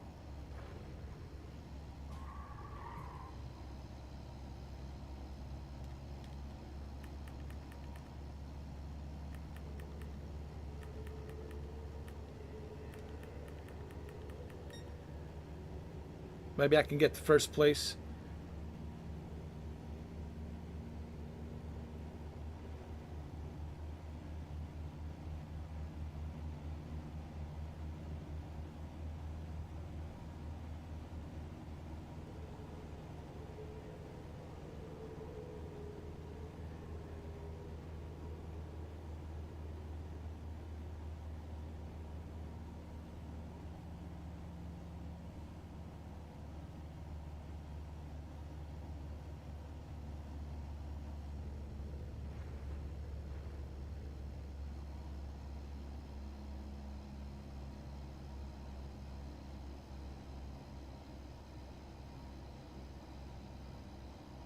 All right, we're in position number 1.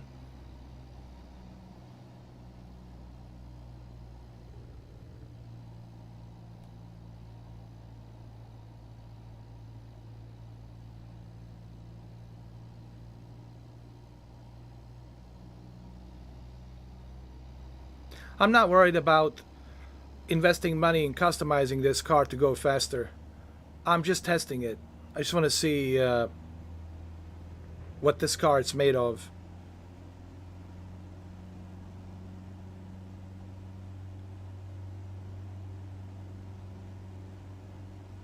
I only invest money in a car that I will be using to compete, and that's my demon.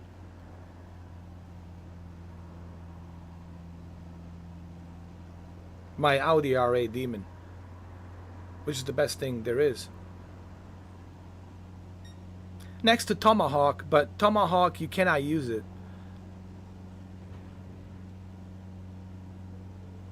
That car, it's illegal.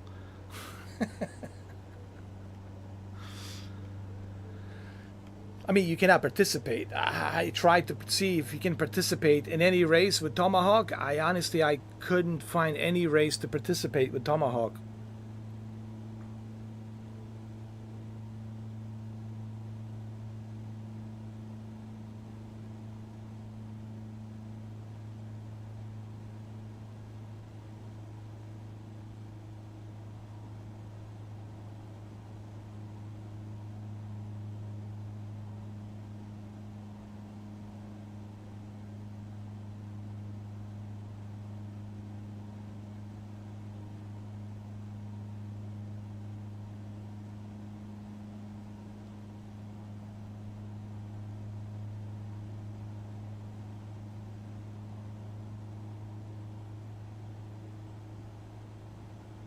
It's actually kind of nice, like a joyride, dude.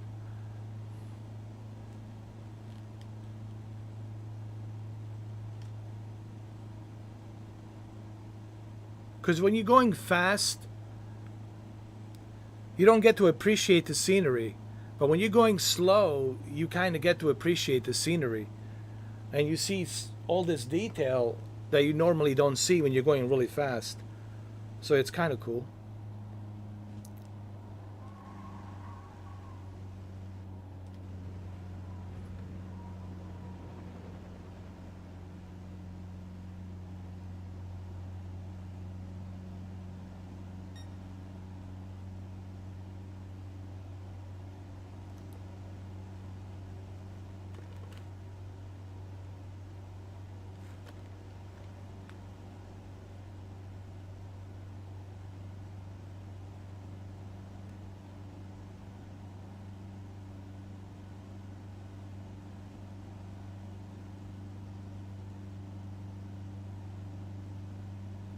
Speaking of Tomahawk, I wonder in which race is it, like super hyper fast cars?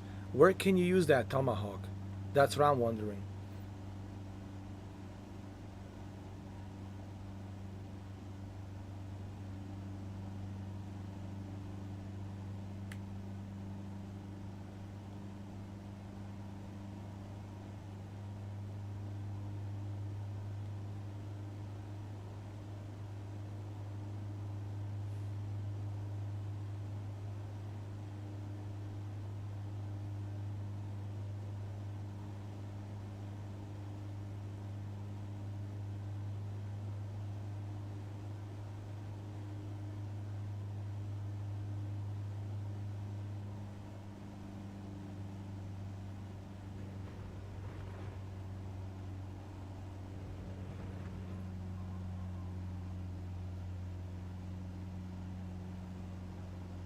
It's a nice joyride. I'll give this truck this much. It's a nice joyride. Where's the bus, man? How come we don't have any buses, like coach buses or something? It would be nice to have that in Gran Turismo.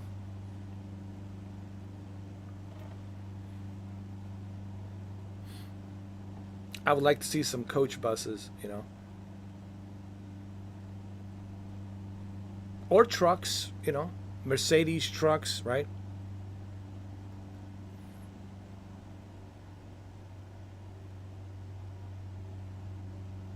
I'm talking about like the, the big trucks.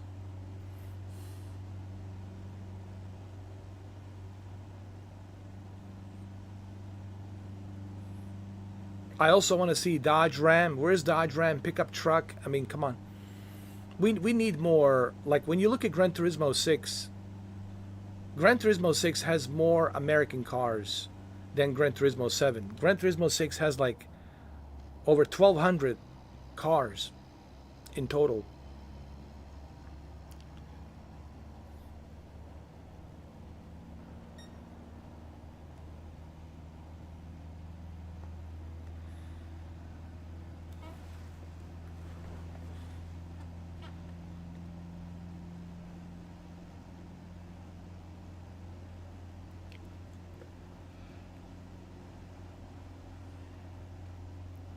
I feel like I'm driving a bus.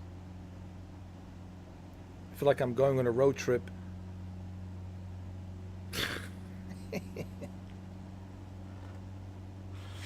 That's it, guys. We're going on a road trip.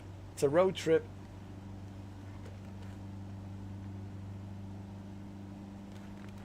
Thank you, Jose. I just saw your comment. Thank you, man, for stopping by. Have a good morning. I don't want to say good night. Have a good morning because it is a morning. Good night was last night. Have a good morning, man. Take it easy. Get some rest.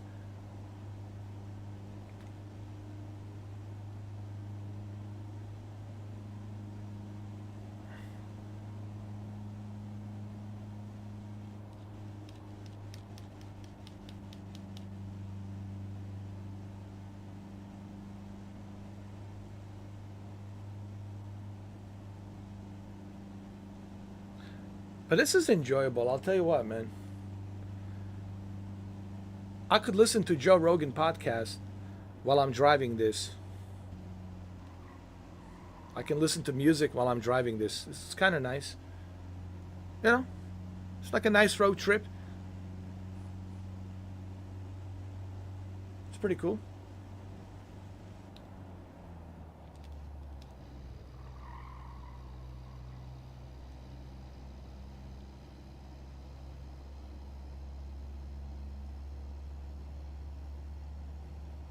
You know what would be really cool if Gran Turismo allows you to have another player on the driver's seat. I'm sorry, on the passenger seat. I'm sorry, to sit right next to you on the passenger seat. Wouldn't that be cool? Like if your friend can join you for a joyride on a passenger seat, and you guys can talk to each other and chill out, and he could be sitting in a passenger seat and you guys are driving. That would be so cool, man, if they would let you do that. All of these ideas, man, I'm thinking and I'm like, wow, dude, all these missed opportunities that Polyphony Digital could do. um, I can't be the only one thinking about these ideas, man.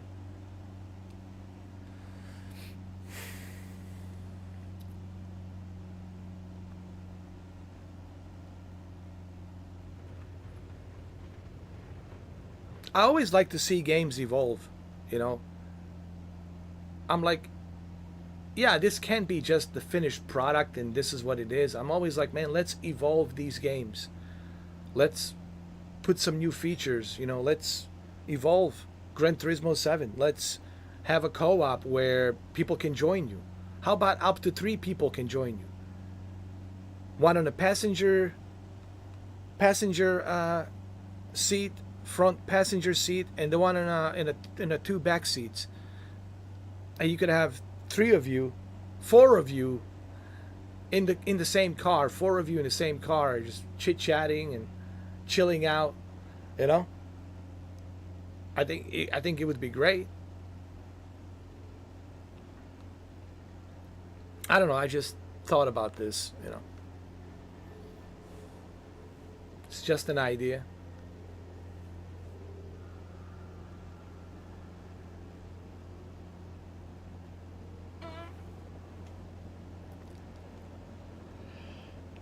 All right, this is the last lap. ladies and gentlemen.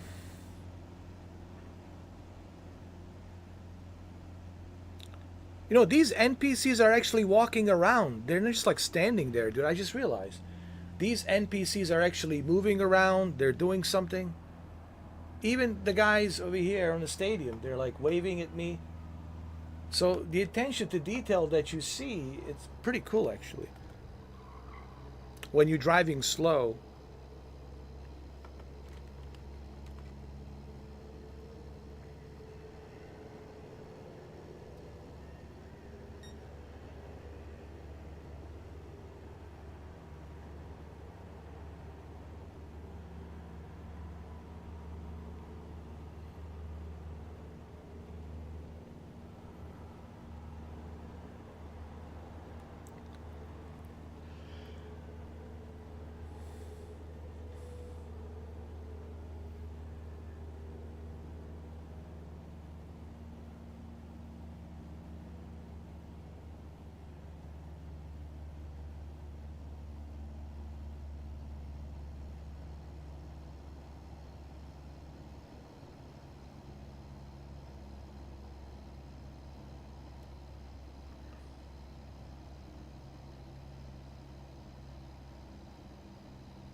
I'm going to make some decent money here at the end of this final lap.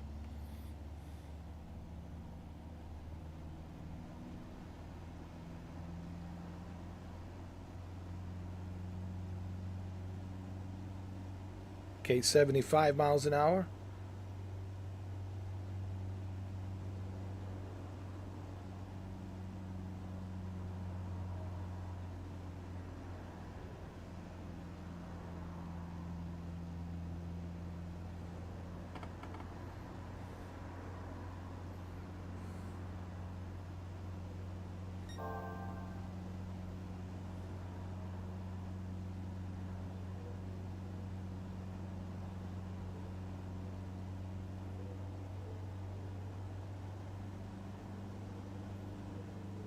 I'm actually enjoying this. Now we're going 80 miles an hour. I really like this joyride, man. It's pretty cool. You get to see the scenery and appreciate all the detail that Polyphony Digital has put into this game. Honestly,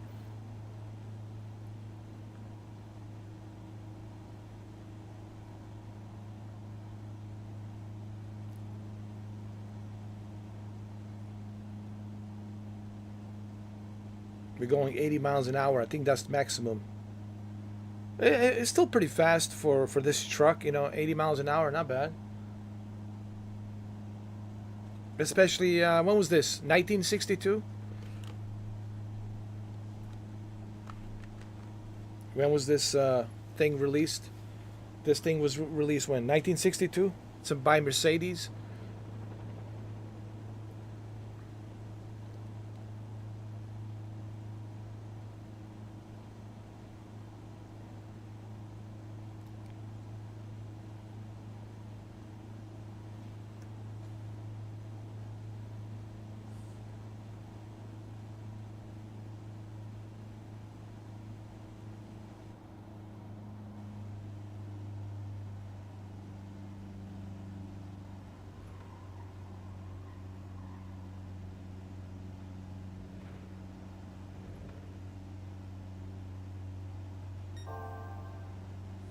Okay, I got my best lap here. Yes, it's a long 3 laps, but hey, the money that I just spent on this, I will make that same amount by the end of this race. See, this is what I like about Gran Turismo. When you purchase these cars, just do the race on a professional level and you will make that money back. Uh, and this is the beauty about the Gran Turismo 7 when it comes to collecting cars. And that's what I'm doing. I'm just collecting. I'm not selling anything. I'm just collecting. That's my goal here, is to collect. And you can do that on Gran Turismo 7, but you can't do that on Test Drive Unlimited Solar Crown. There's no way.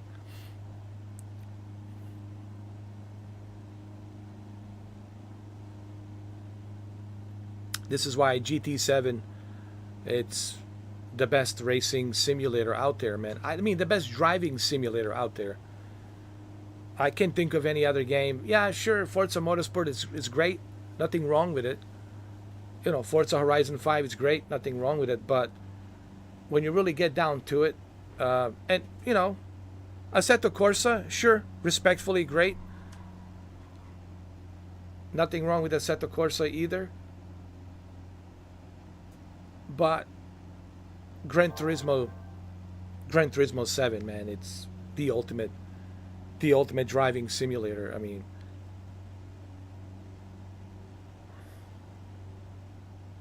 with each update, they keep adding more cars, they keep adding more features, and by the time Gran Turismo 8 comes out, I think we might reach to 1,200 cars with Gran Turismo 7, which would be the same amount of cars that was released on Gran Turismo 6 Anniversary Edition. That's the edition I have, the Anniversary Edition, Gran Turismo 6, which I still play from time to time on my PlayStation 3 Fat.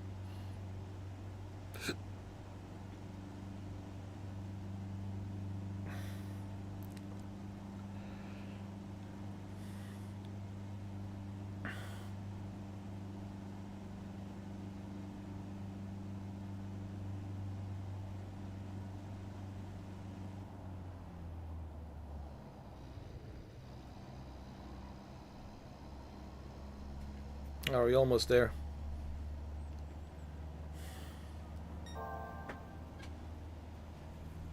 Plus, I'm going to earn some points for a clean race on top of that.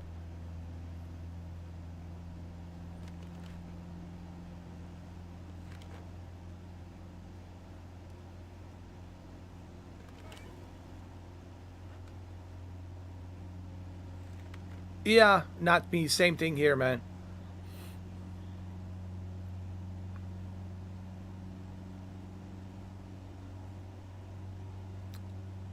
If you have like a good racing wheel, it doesn't necessarily has to be a direct drive, but sure, direct drive would be the best option, obviously. But even with a Logitech G29, which I have, and a good racing chair, it doesn't have to be super expensive racing chair, but just good enough, decent racing chair with G29 racing wheel, and you buy this PlayStation VR 2 for $400, and if you have a PS5 Pro, it will look even cleaner, it will look even better. Why would you bother with Assetto Corsa? Look, I have Assetto Corsa Evo, early access, and it's like, I'm not impressed, to be honest, with the early access so far. The cars, they all sound the same. I'm not impressed with that. Forza Motorsport, it's good.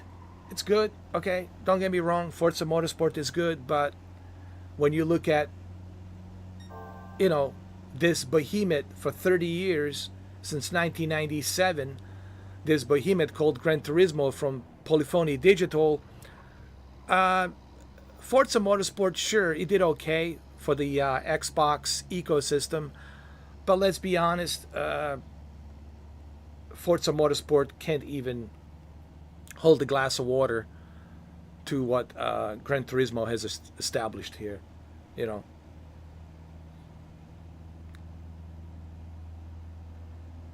But for people to truly appreciate Gran Turismo 7 in VR, well,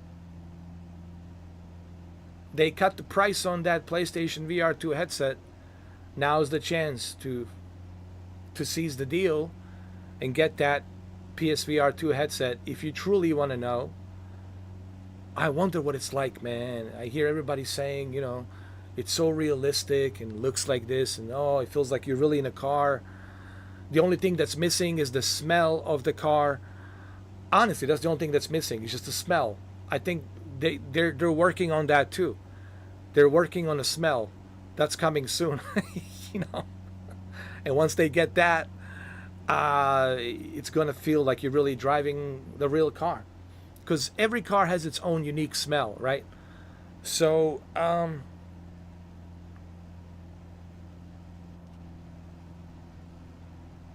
look, we could talk about it for the entire day. We could talk about it the entire Saturday. How great Gran Turismo 7 is on PlayStation VR 2. Until you try it, and I'm sure you know, not me, I'm sure you know this, Shuki knows this. For those of you who already have PSVR 2, you know this. Um, you have to try it. Until you try it, you really don't know. Until you try it, you don't know. I mean, even Ryan McCaffrey, what's his name? Ryan McCaffrey. You know, he's all about the Xbox, but he does have a PlayStation, you know. And he does have a PlayStation VR 2. And even he said, like, dude, it's like being inside a real car. Like, you really feel like you're like really inside a car. Like, I don't know how else to explain it, but you really feel like you're really here. You're driving this car. And he says, this is the only way I can explain it. And it's true.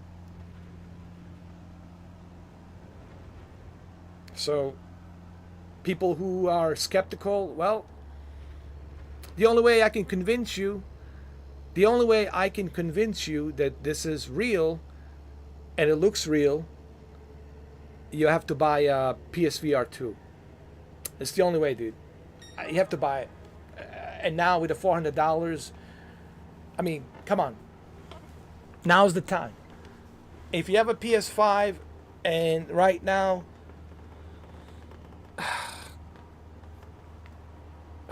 seize the deal of this opportunity, because I don't know how long the price cut is going to last. Right now is the time to seize the opportunity to get the headset. And if you really, like I said, only if you're a hardcore. If you're not a hardcore Gran Turismo guy, then of course, I don't know if that's the investment. If you want to spend $400, of course, and I said that earlier. But if you're really a hardcore Gran Turismo guy, well, this is no brainer. I mean, Gran Turismo 7, it's, you know, a must-have for PSVR 2. Here we go.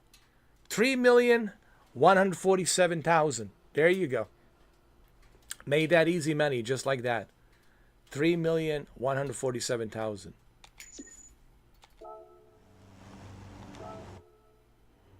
Nice. Nice, nice.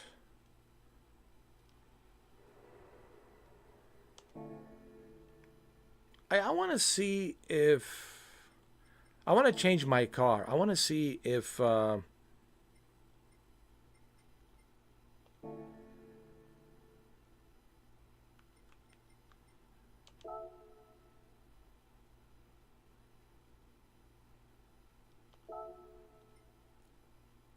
want to see where can I use my tomahawk.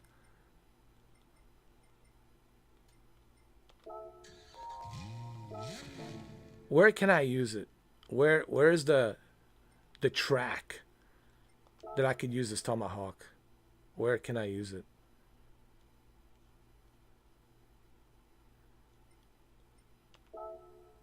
How about America? Willow Springs International? No. Really? I can use it?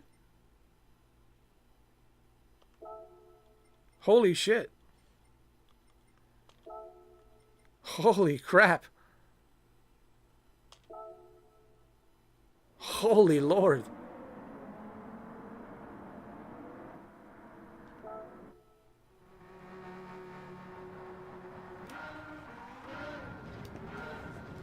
Holy mother of...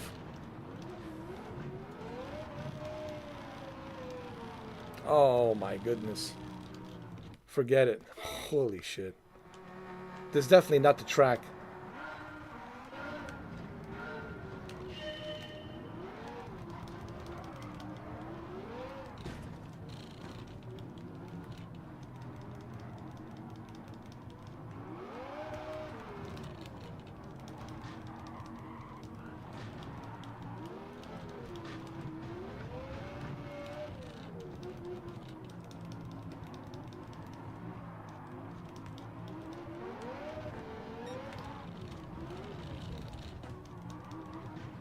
This thing is so fast, man. There's no way I can drive it here.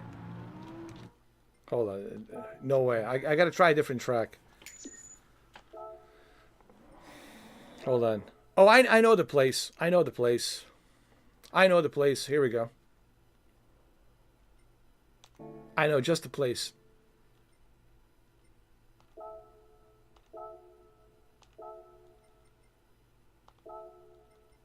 Here we go. This is it.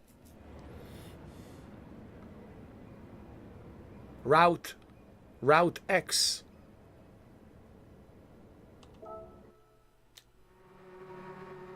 Route X. Holy mother of God. Holy mother of...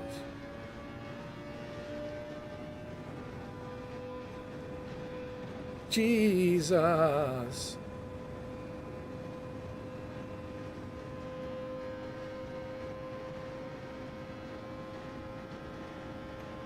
Oh my God. Lord have mercy. 1200. Oh Lord. This is a special Route X.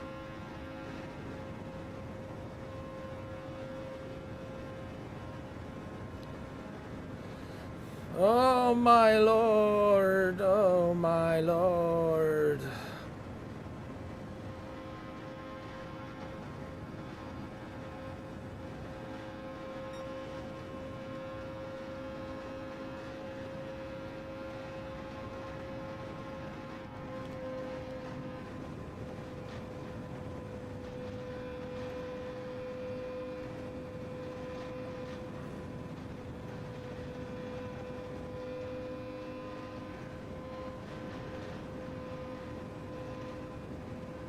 Holy shit.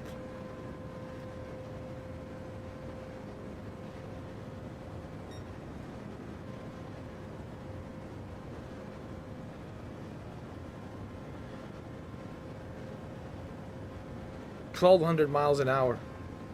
Jesus Christ.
Jesus Christ, so fast.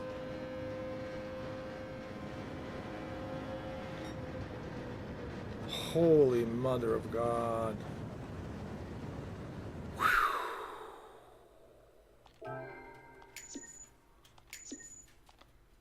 We got 3,152,000. Good Lord.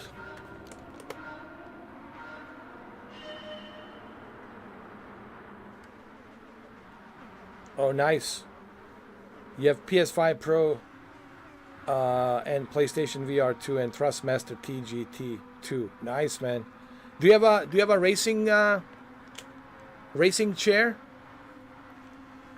With a racing chair, dude, you're all set. Let's do this at night, man. Let's see how this is.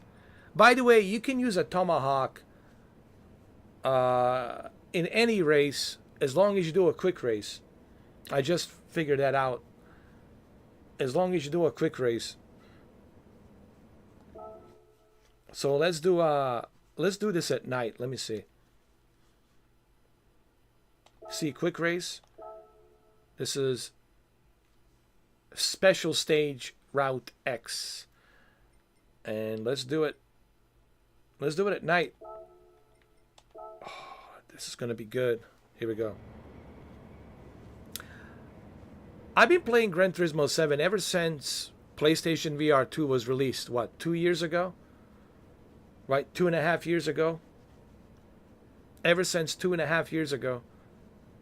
Gran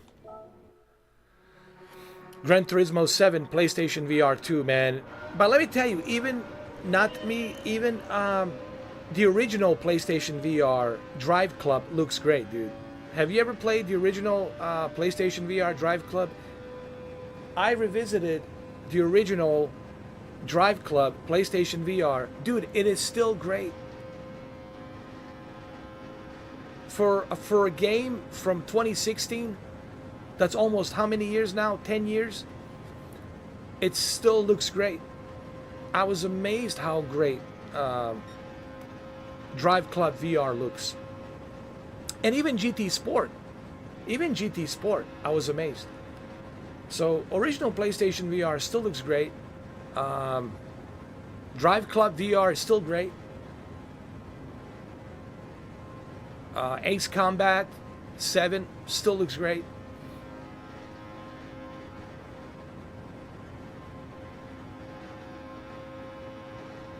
And you can watch 3D Blu-ray movies on there. So, there you have it.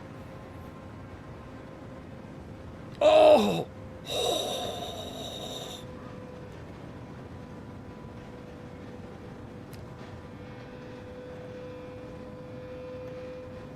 This is so much fun, dude.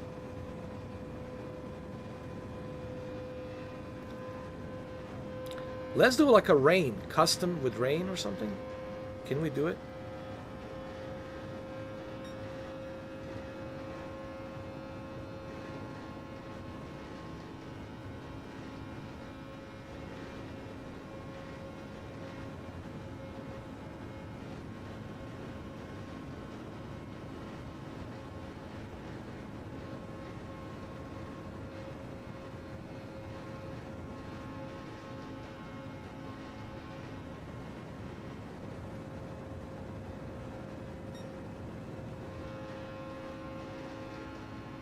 Holy shit.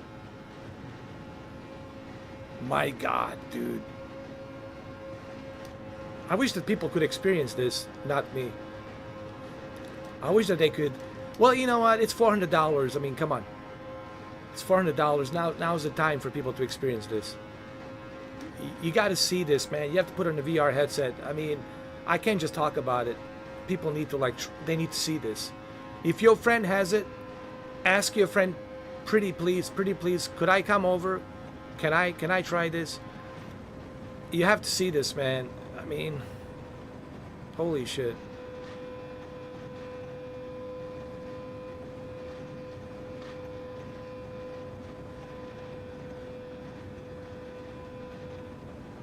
I'm feeling like I want to throw up, dude. It's so fast. I got the butterfly effect in my stomach. Oh my God. Holy shit. Oh my God.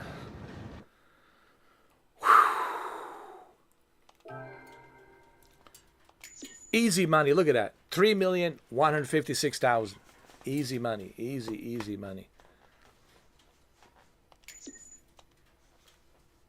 But wait a minute. There's one more car. there is a one more car that I need to buy. Hold on a second.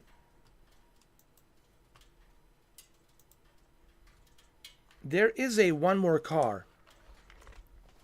And I have enough money, man. I have enough money, you know what I mean? There is a one more car. I think I have more than enough. I have 3,156,000. There is a one more car, but I have to go to a used car dealership. I just remembered there was 3 cars.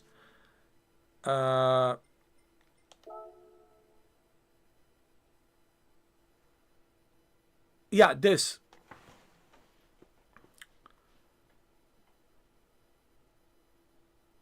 Right here.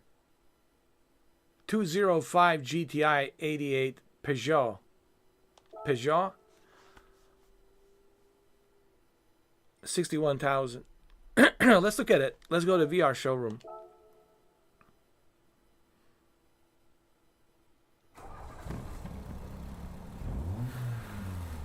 It's a classic Peugeot.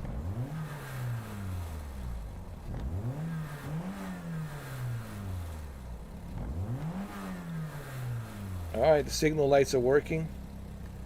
It's good. Wow, this is a small car, but still good. It's a French car. Nice.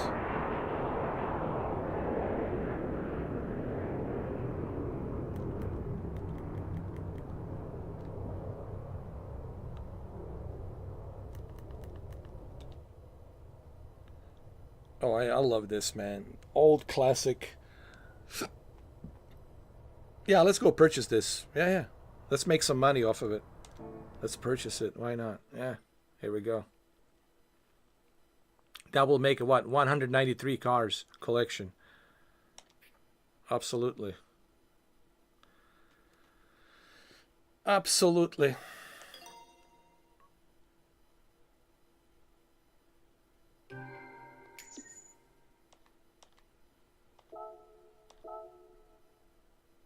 Now we got 3,095,000. And, well, let's go ahead and, let's go, look at our garage. Go to our garage. Let's see how many cars I have now. 193 cars. All right. There it is. 193. And let's go ahead and let's do a race. Let's go to... yeah, let's go to Europe. Let's go to Italy, right? Italy, yeah, there we go. That's it. Let's do a full course. GT Sophie. Let's do it in the evening. Let's do a professional level 3 laps. I want to make that extra money. And let's see how it is. Let's give it a try.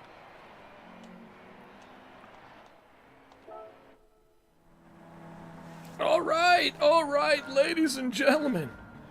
Oh, this feels great, man. Oh, yeah, dude.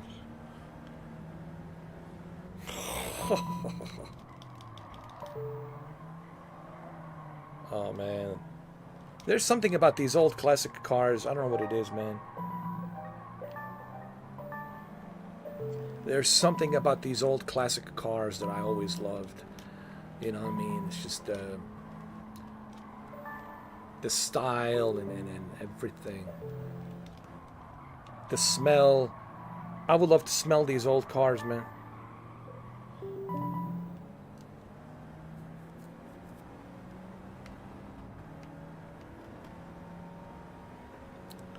Let me give you a better viewing. Hold on, guys. Because, you know I see everything good, but I don't know how good you guys see.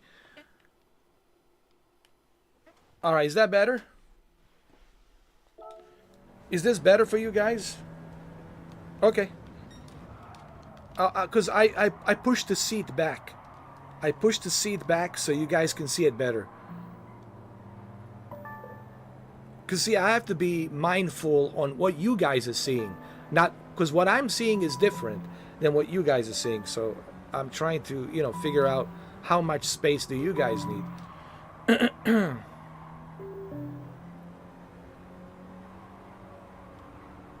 So I pushed the seat back a little bit.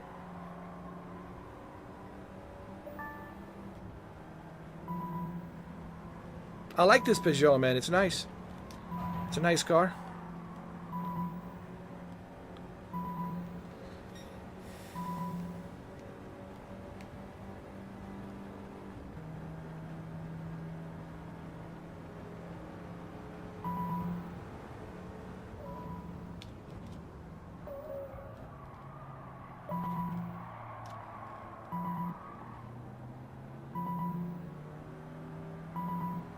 Ooh, look at this Toyota. Huh? Oh, that's next on my list. What is this? Huh? Toyota SFR. This is on my next list to buy. Toyota SFR. I think I probably have it. But anyway, I'll double check. I know I can sell my cars, and a lot of people ask me, why don't you sell your cars? You got that Tomahawk, you got all these other cars, you can make some good money, you got that demon Audi R8. Guys, I'm a collector. Think of me like a Jay Leno of Gran Turismo. I don't sell anything, I just collect. That's just the way I am, you know.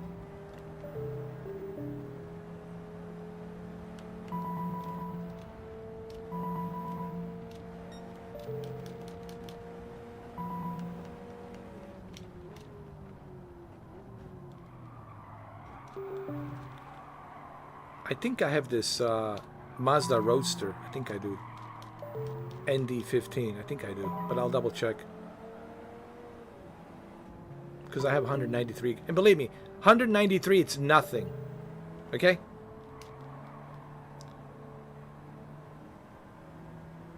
I mean, for me, it's a, you know, a decent amount of cars. But trust me, 193, it's nothing. There's people out there with 700 cars. 700 cars collection.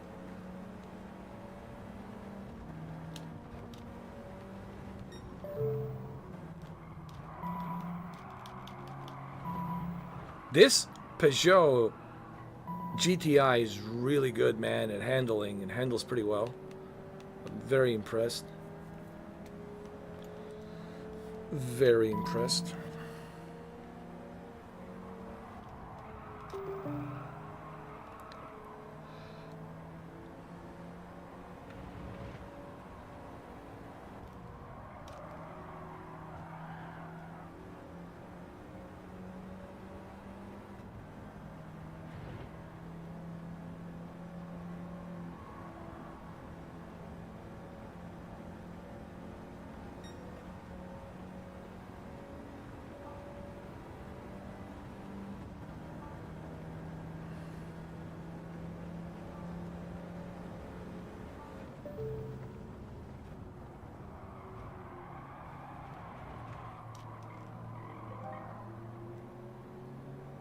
So we're doing professional Sophie AI. So that way I can make more money, you know. And this is the beauty about this strategy. Okay, so you purchase a car and you're like, all right, dude, I just purchased this car and I'm going to go use this car and make some money on a quick race to make the money that I just spent on buying this car. And then you can buy a car used. Go to like BMW Z4 3.0i 2003. I bought it for 44,000 instead of 60,000. I went to the used dealership and I got that BMW convertible for, you know, 44,000. And then I went to Quick Race. If you watch this live stream early, I mean, if you watch this from the beginning, I made the money that I just spent. And that's the beauty about Gran Turismo 7, and that's how I collect my cars. That's how I always have money. And then you win the 3-star tickets or 4-star tickets, and you can use those 3-star, 4-star tickets to do roulette and spin the wheel on the roulette. And sometimes you earn gold. You earn the gold, and you use that gold. Sometimes you could get 500,000, sometimes 1 million, and there you go, easy money. So this is what makes Gran Turismo 7 so amazing. And that's why I said to everybody, why bother with Test Drive Unlimited? Why bother with all these other games, racing games, when you have this greatness, Gran Turismo? Like, do you really need anything else? I know some people keep saying, oh, Assetto Corsa, Assetto Corsa. I think Assetto Corsa is way too overrated, dude. I have all of the Assetto Corsas.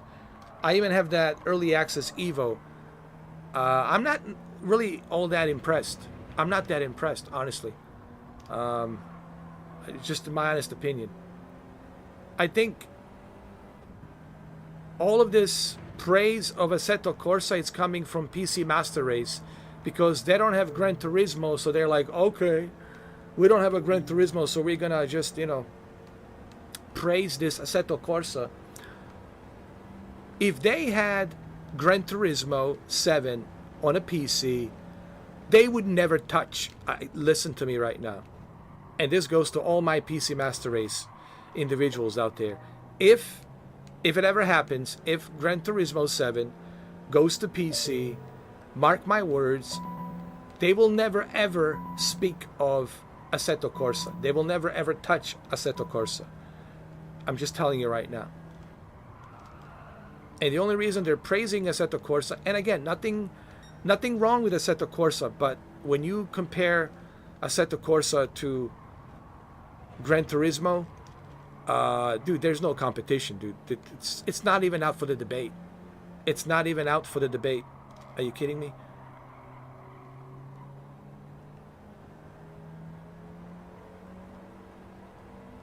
I think I just pissed off Assetto Corsa PC Master Race. But it's true, I guarantee you, if Gran Turismo 7 goes to PC, they will never talk about Assetto Corsa. You'll never hear them say, oh, Assetto Corsa this or Assetto Corsa that. Nope. They'll forget about Assetto Corsa.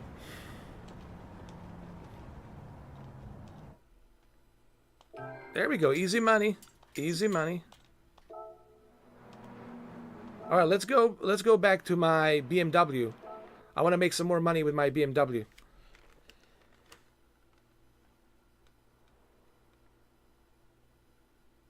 Exactly. It's a plug and play. Everything's calibrated for you. You don't have to do any adjustments. You don't have to fiddle with any kind of settings, right? It's just plug and play, easy to... Everything's ready for you. Like I said, you don't have to do anything. You don't have to fiddle with anything. With a PC, you're constantly fiddling.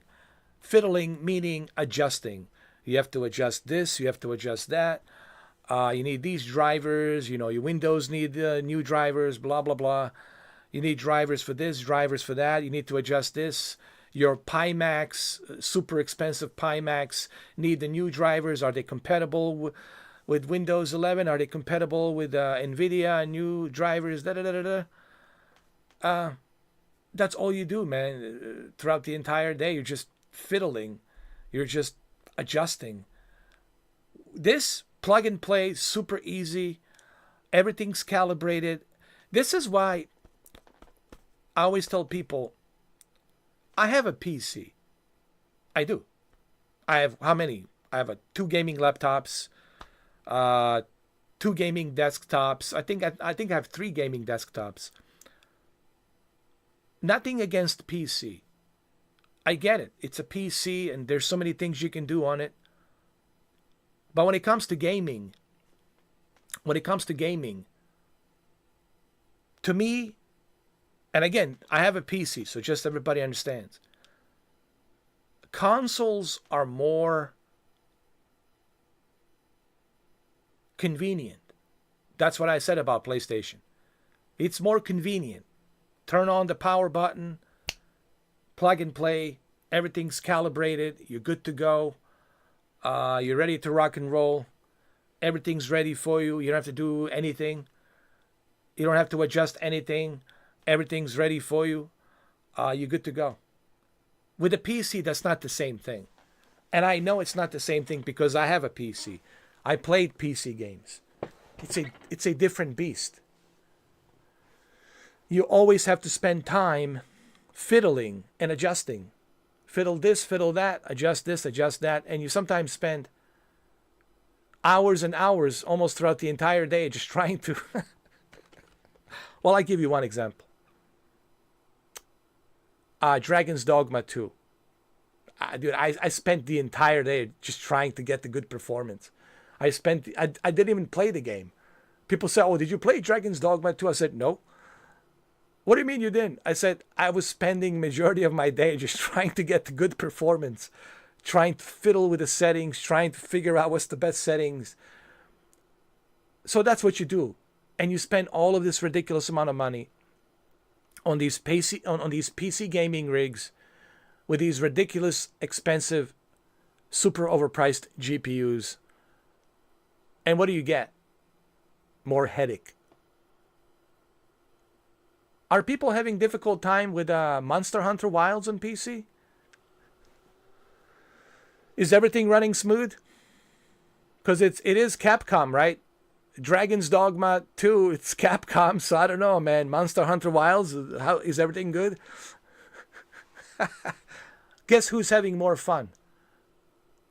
The PlayStation owners, the PS5 Pro owners are having more fun with Monster Hunter Wilds because it's optimized to run the best on the PS5 and PS5 Pro. Capcom even advertised that on the PS5 and PS5 Pro on the State of Play. So guess where it's going to run the best? On the PlayStation. While on the PC, yes, you got your ultra-wide screen, you got all that jazz, I get it. Yeah, all that fancy 50-inch screen. I have a 50-inch ultra-wide from Samsung, 32:9 ratio, but you always have to fiddle. You always have to do adjustments. And again, this is the difference between a PC and a console. Console, it's more convenient. Convenient. And that's not the same with the PC. PCs are super expensive. All right, let's just be honest.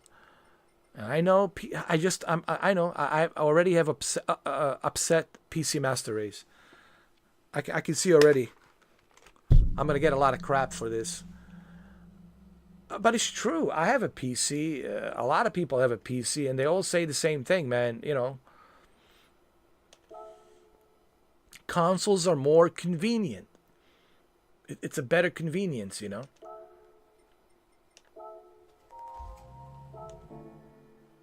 And it's true.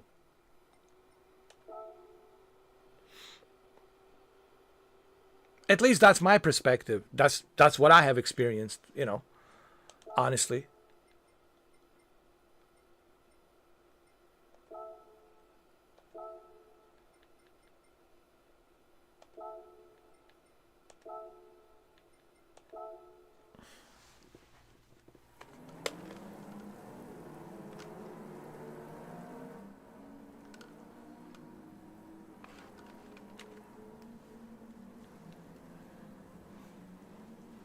I see some people are leaving. Like, no, screw this guy. Why is he talking about PC? PC is the greatest thing ever. Here we go.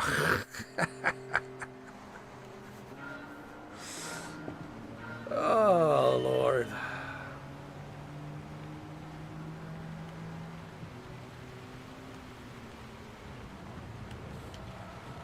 Again, I have a PC, just so people understand. I have a PC. You know, it's not like I'm being biased. I'm not being biased. I have a PC. People who watch my channel, they know I have a PC. I do play games on PC sometimes. Currently, I'm playing Kingdom Come Deliverance 2. Kingdom Come Deliverance 2, it's one exception. It's just optimized better. but that's one exception, you know. But there's a whole lot of games out there, they're not optimized that well, and you know. Consoles give you a more convenient, calibrated, ready to go out of the box experience, you know.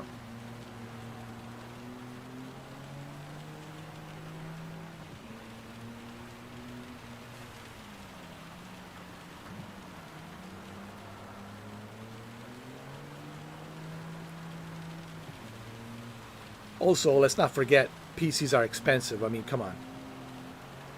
If you truly want like a great experience, you have to have a 5080 to truly like get everything 4K 60. And even then, you're not always going to be getting 4K 60. You have to sacrifice on what you call it, some graphics enhancements like ray tracing. Full ray tracing, you'll have to tone that down, you know. So, and you're still using dynamic resolution. You're still using deep learning super sampling 4.0. So you're still not achieving native 4K.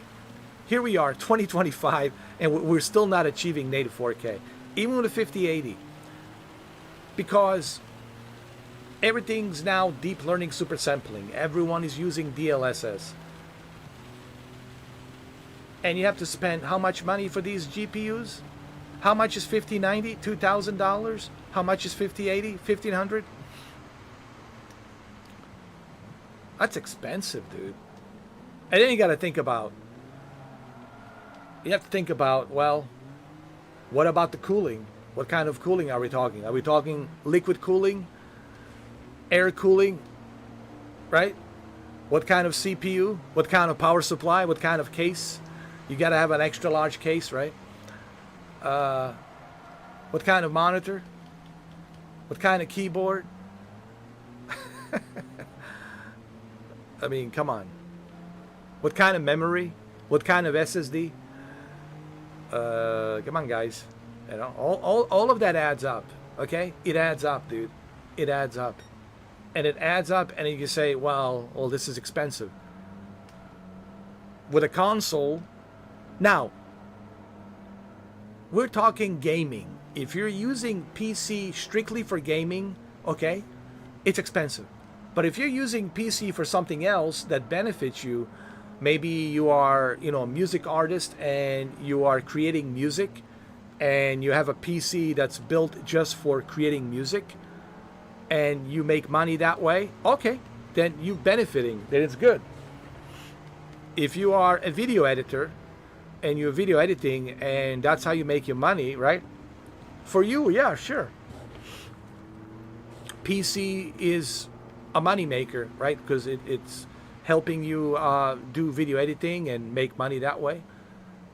Or if you're someone who's doing photo editing and that's how you make your money, and you got a PC simply for photo editing using Adobe Premiere, right? Photo editing.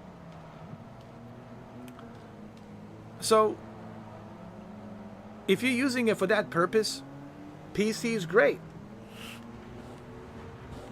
But if you're strictly using it for gaming, it's expensive, dude. Let's just be honest here.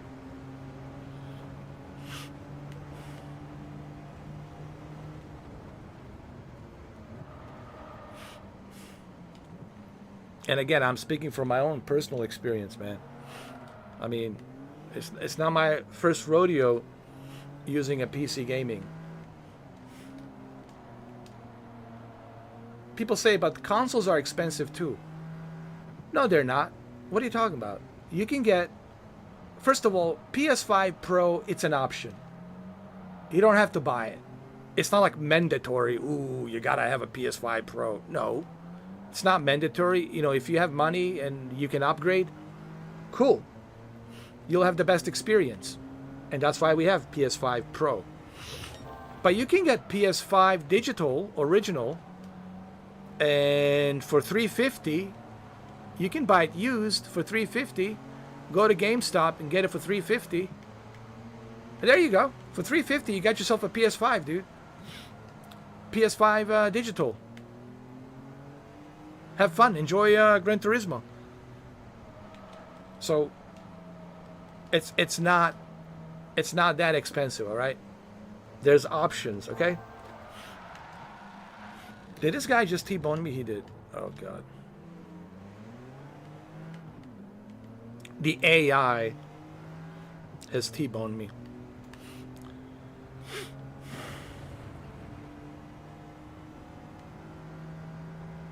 Sophie has T-boned me. How dare you, Sophie?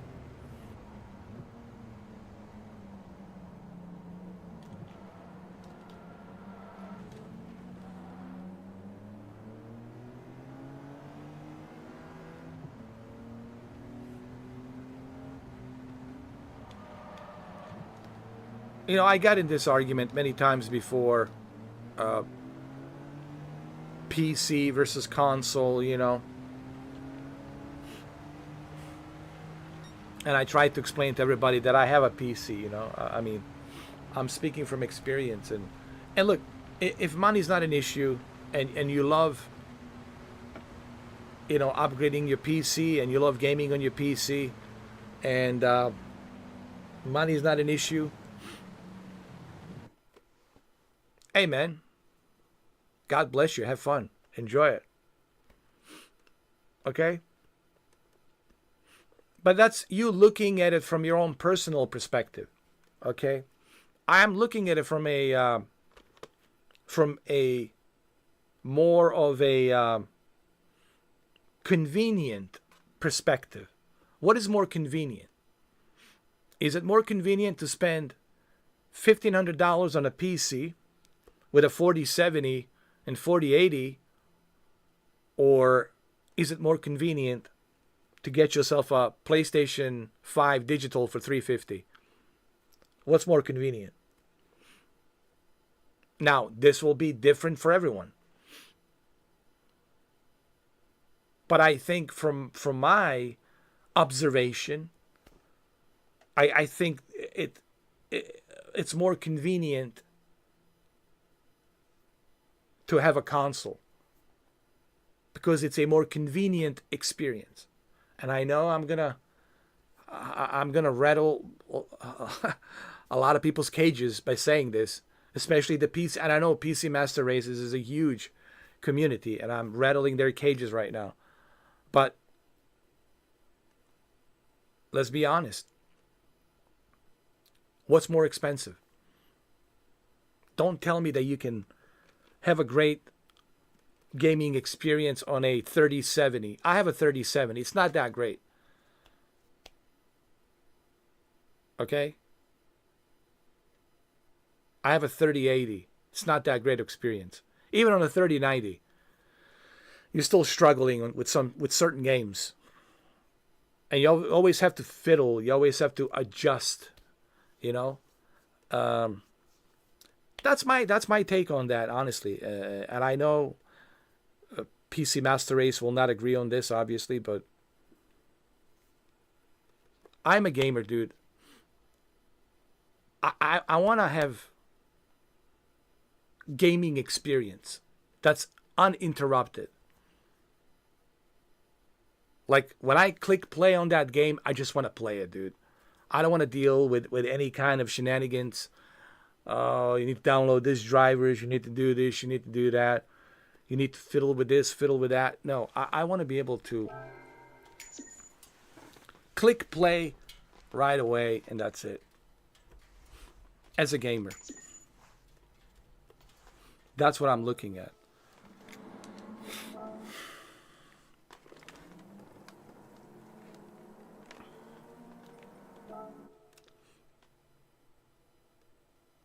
Let's do one more race. Let's go somewhere else. Let's see.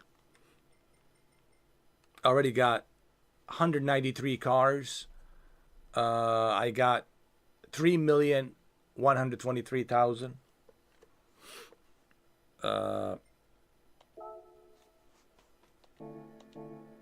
Let's go to Switzerland, huh? Let's do a quick race.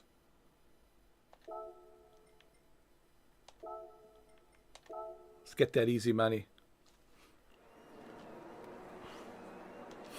And then I have to go and eat my breakfast. I've been wearing this headset for how many hours now? Jesus. 3 hours and 13 minutes. Good God. You got to be kidding me, man.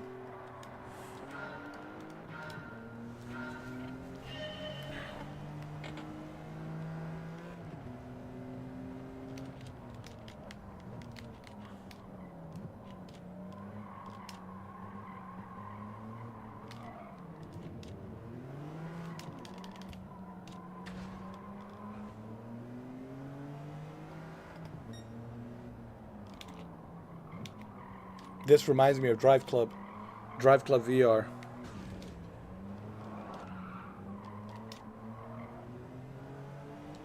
I'm surprised that they didn't do a remaster Drive Club VR, man, for PSVR 2. That would be so awesome.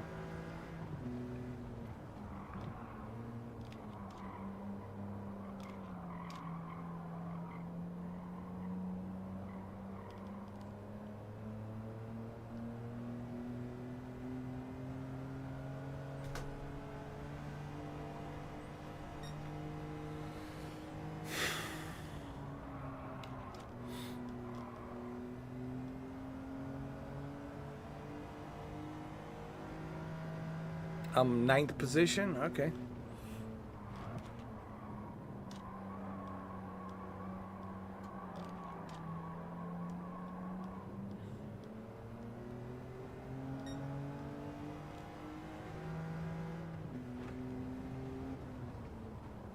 The detail in this game, it's just amazing.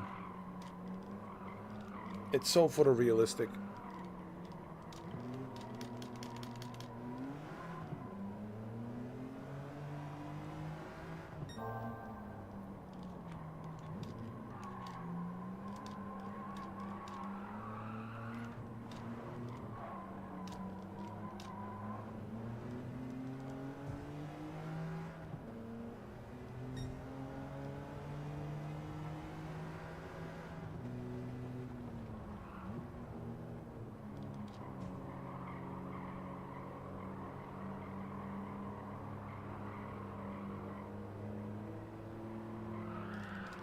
Oh shit.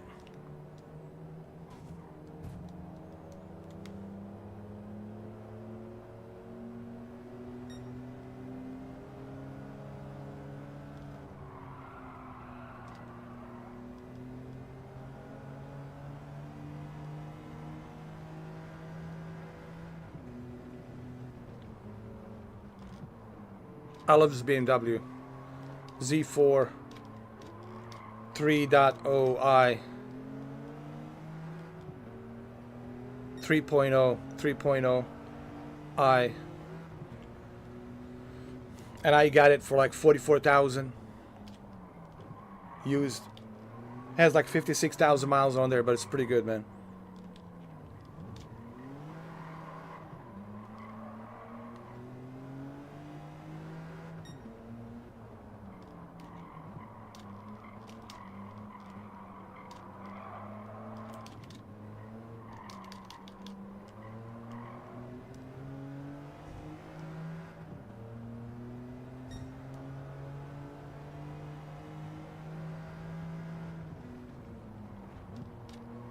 This is the last lap.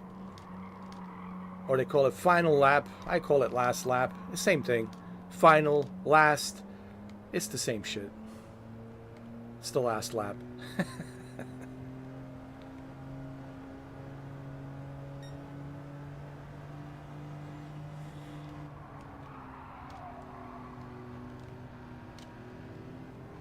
Ooh, look at this Carrera. Nice.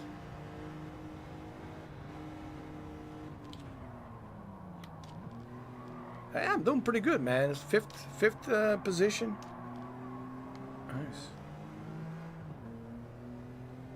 All right, easy money. 5th place. All right.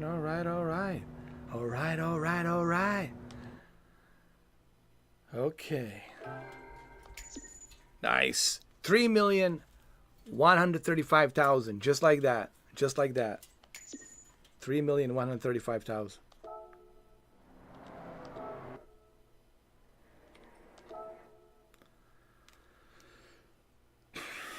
Just like that, ladies and gentlemen. 3,135,000. Easy money. Easy money. 3,135,000. Easy money, my friends. All right, well, I gotta go. I gotta go eat some breakfast. It's almost, what, 6 o'clock in the morning, Saturday. Gran Turismo 7, PlayStation VR 2. Listen, if you already have PlayStation 5 and you really would like to know what it's like to enjoy Gran Turismo 7, Gran Turismo 7, it's not just like some here and there VR experience. This is a full PSVR 2 experience. You can do multiplayer. You can do everything that you normally would do without the VR. You can do on VR. It's fully playable VR Gran Turismo game. And like I said, if you decide to purchase PlayStation VR 2, get yourself a nice racing wheel with a nice racing chair, and you put on this VR headset, and man, you're good to go. You're good to go. And look how easy I just made my money. 3,135,000. And now I have 193 cars. 193 cars. Getting close to 200, right? Getting close to that 200 cars collection. And this is what makes Gran Turismo 7 such a great game. Okay, well, it's time for me to take off this headset. It's been 3 hours, man. 3 hours and 3 hours and 3 hours and 20 minutes, man. I've been wearing this headset. It's very comfortable. That's another thing I want to say. This is a very comfortable headset. It's not heavy. It's lightweight, and it feels very comfortable. So I just spent, 3 hours and 20 minutes, and I feel the comfort. I still feel the comfort. Okay? All right, guys. I'll be back later on. I have to go eat something, and I'll be back later on. Thank you for watching. I appreciate it. Happy weekend. Happy Saturday. I'll see you later.